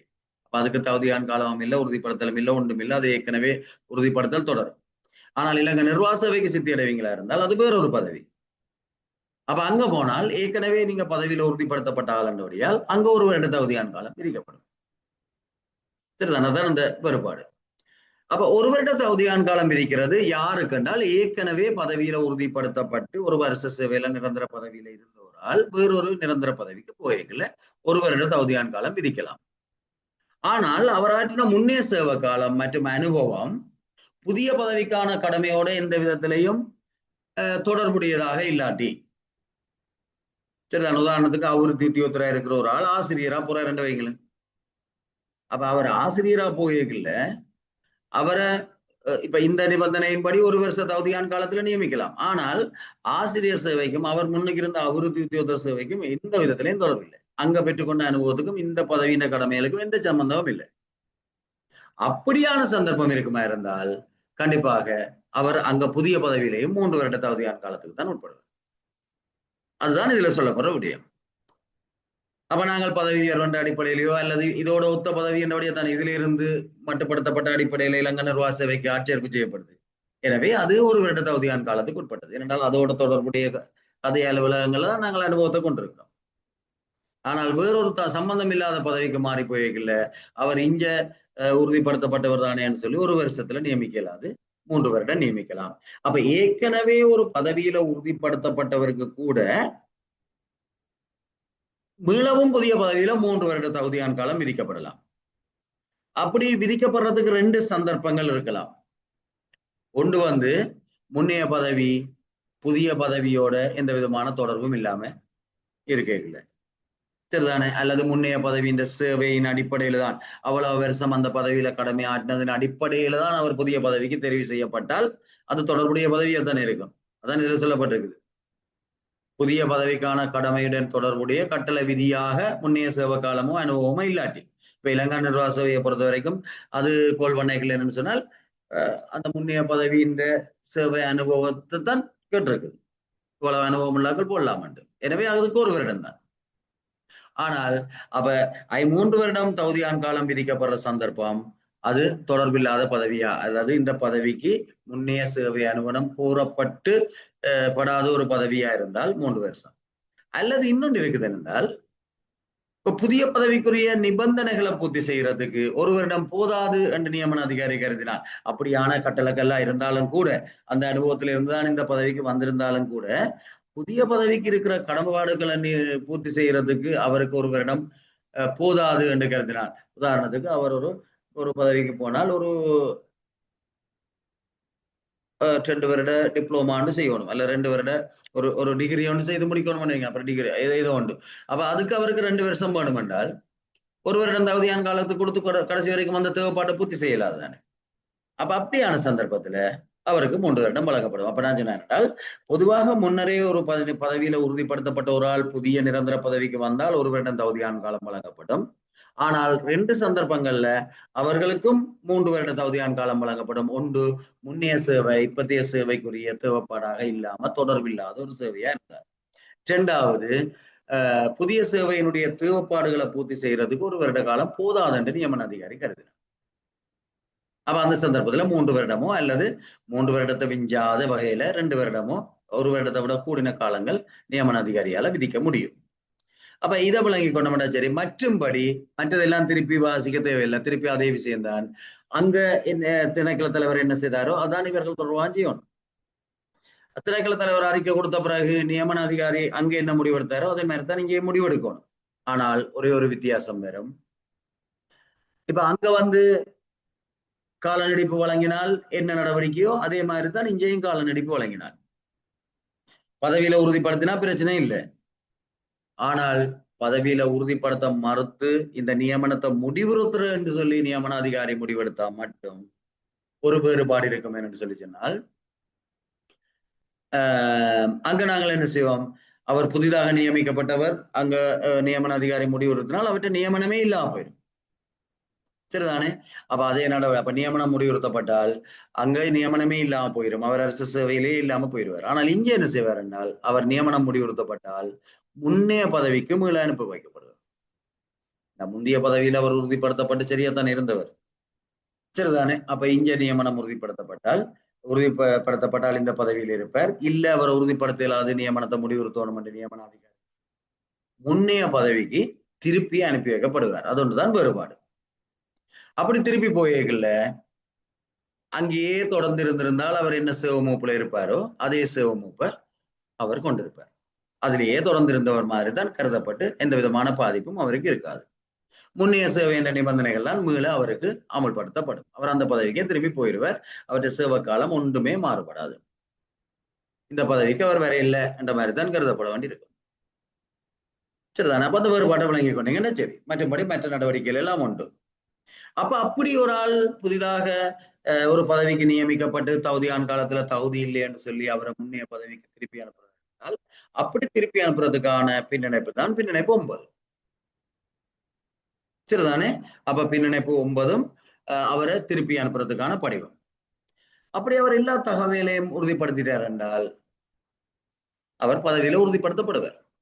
அப்படி உறுதிப்படுத்துற திணைக்கள தலைவர் நியமன அதிகாரி முடிவெடுத்தால் கால நீடிப்பு வழங்கி உறுதிப்படுத்தின என்ன, எப்படி உறுதிப்படுத்துற என்ன, இப்ப என்ன உறுதிப்படுத்துறது என்று முடிவெடுத்தால் முதல் நியமன திகதியிலிருந்து தான் உறுதிப்படுத்த வேணும்.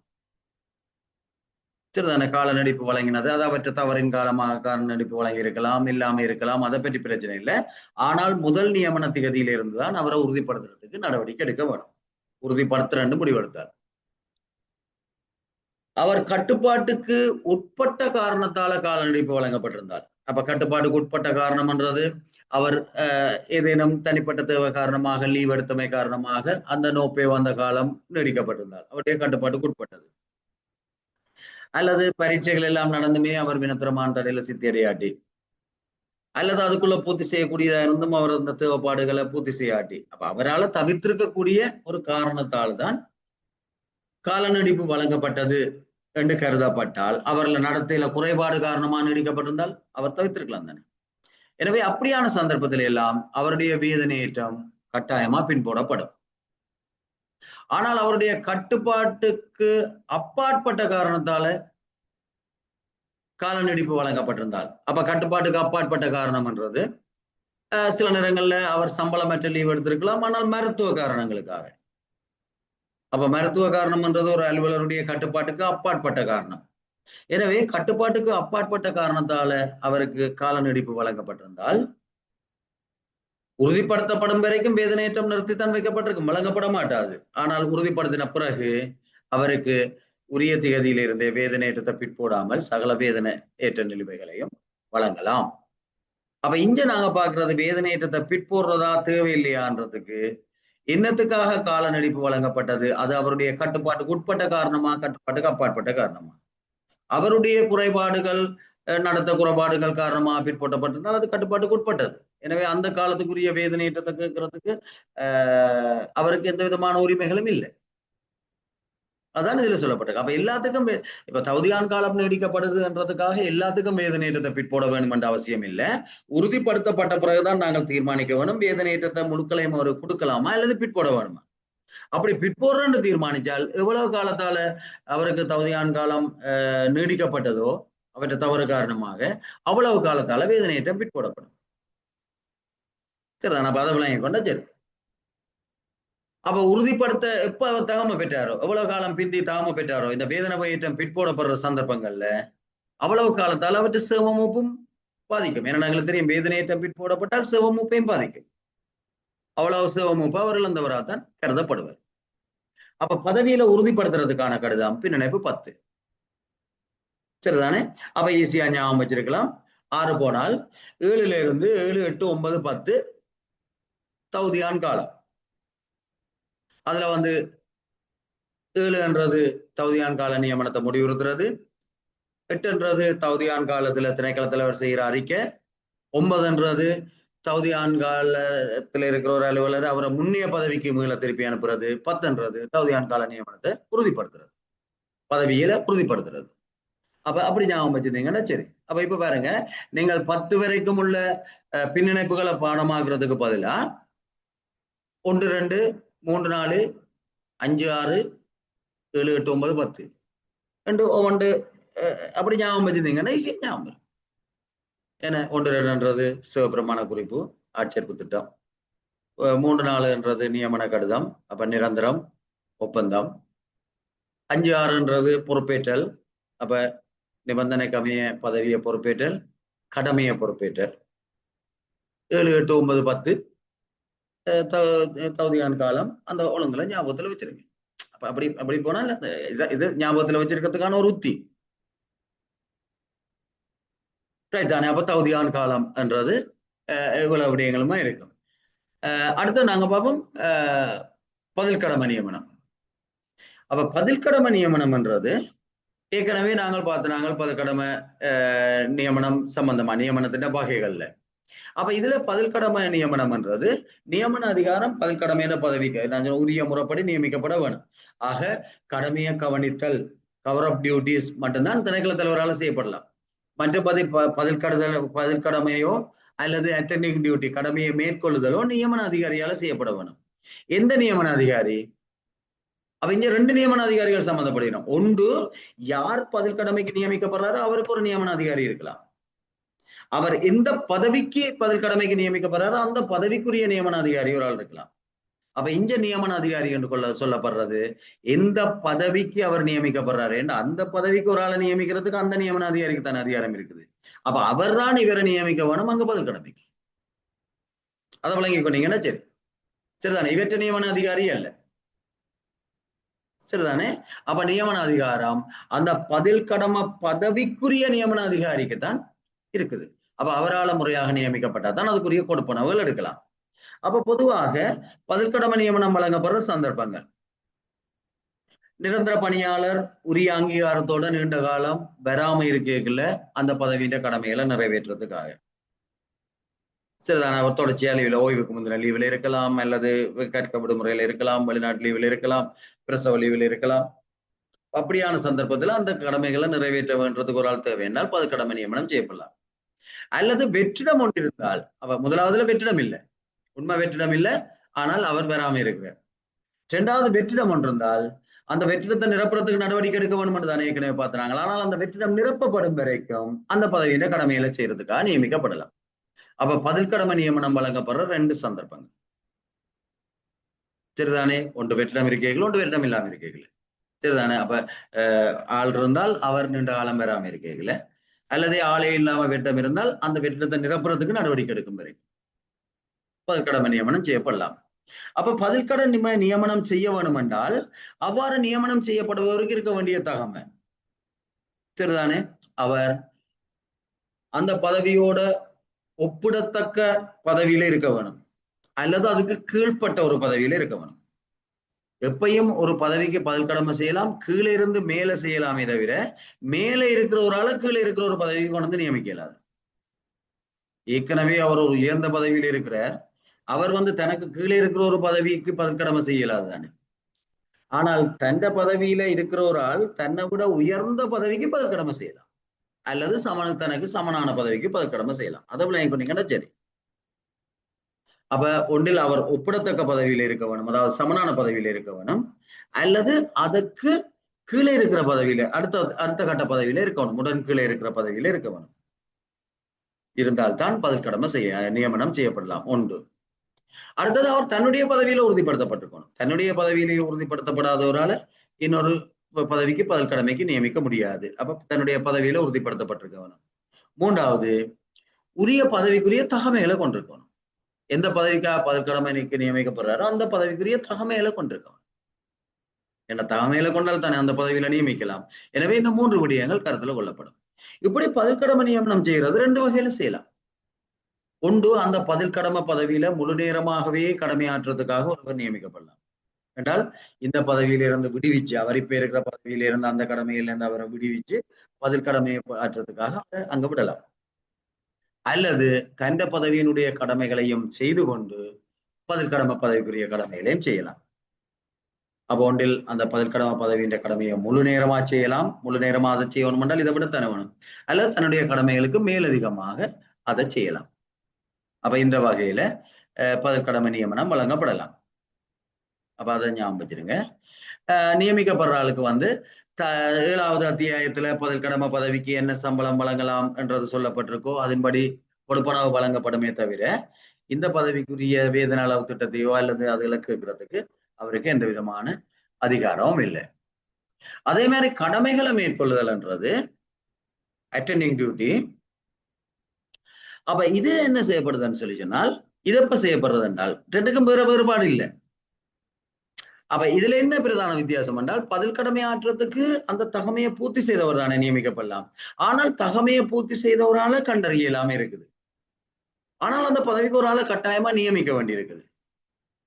அப்படியான ஒரு சந்தர்ப்பத்துல அப்ப பதில் கடமை ஆற்றுறதுக்கு தகமையில பூர்த்தி செய்த ஒருவர் இல்லாம இருக்கேங்கல்ல, அந்த பதவியின் கடமைகளை செய்யறதுக்காக மிக பொருத்தமான ஒருவர் அந்த தகமையை கொண்டிருக்காட்டியும் கூட மிக கிட்டி நல்ல இருக்கிற மிக பொருத்தமான ஒருவரை நியமிக்கிறது தான் கடமையை மேற்கொள்ள நியமிக்கப்படுறது.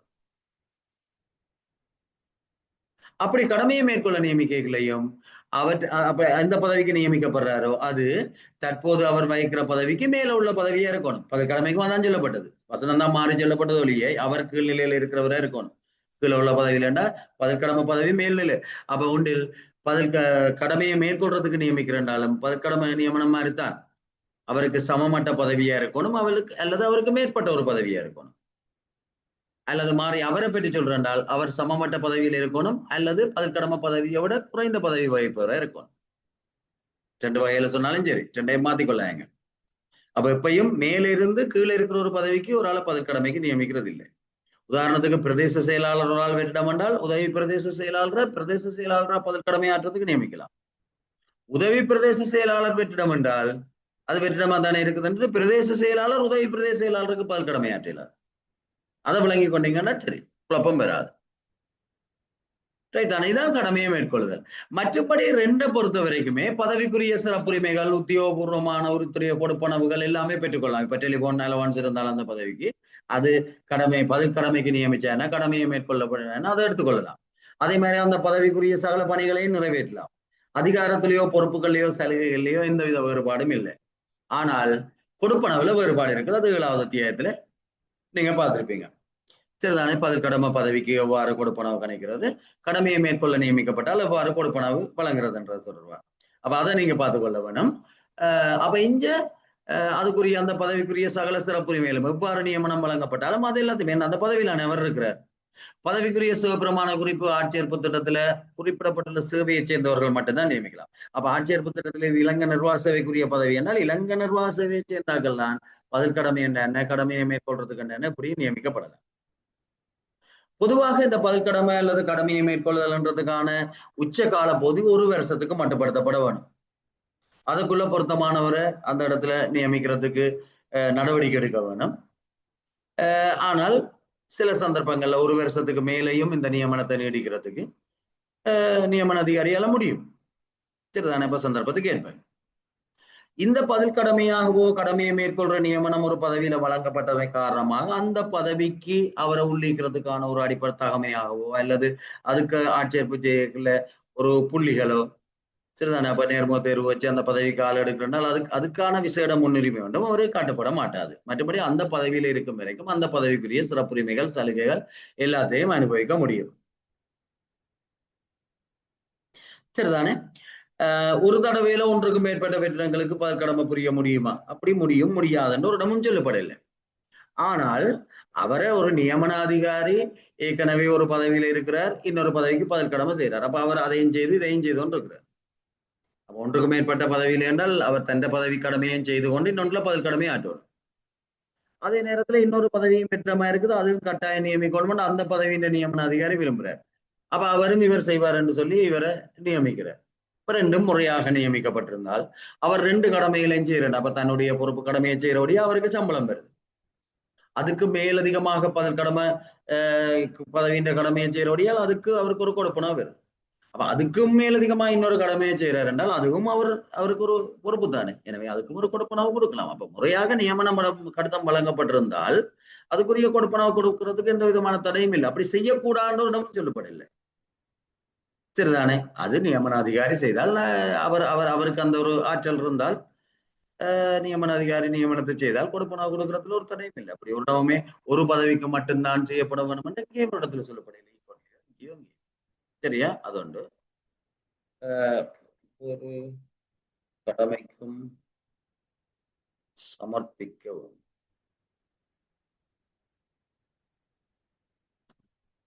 என்னத்தை கேட்டுருக்கீங்கன்னு தெரியல. அந்தந்த நேரம் பார்த்ததான் தெரியும். சில மெசேஜ்கள் அது என்ன சொல்லுங்க தமிழ் அண்டாடக்குன்னு வாசிக்கலாம், இல்ல இங்கிலீஷ்ல இருந்தா வாசிக்கலாம். தங்கிலீஷ்ன்றது கொஞ்சம் அது கூட்டி வாசிக்க அந்த டைம் ஆகுது. ஓகே, பரவாயில்ல. நான் நினைக்கிறேன் என்னத்தை கேட்டிருக்கிறீங்கன்றது எனக்கு தெரியல.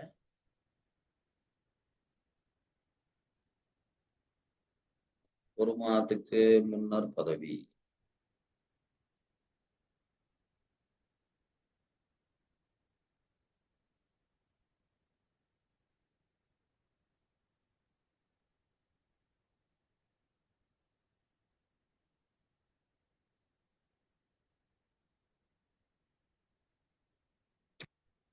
சரி, ஓகே. அப்ப அந்த விடயங்களை பார்த்துக்கொள்ளுங்க. நாங்கள் இதோட இன்றைய வகுப்பை நிப்பாட்டுவோம்.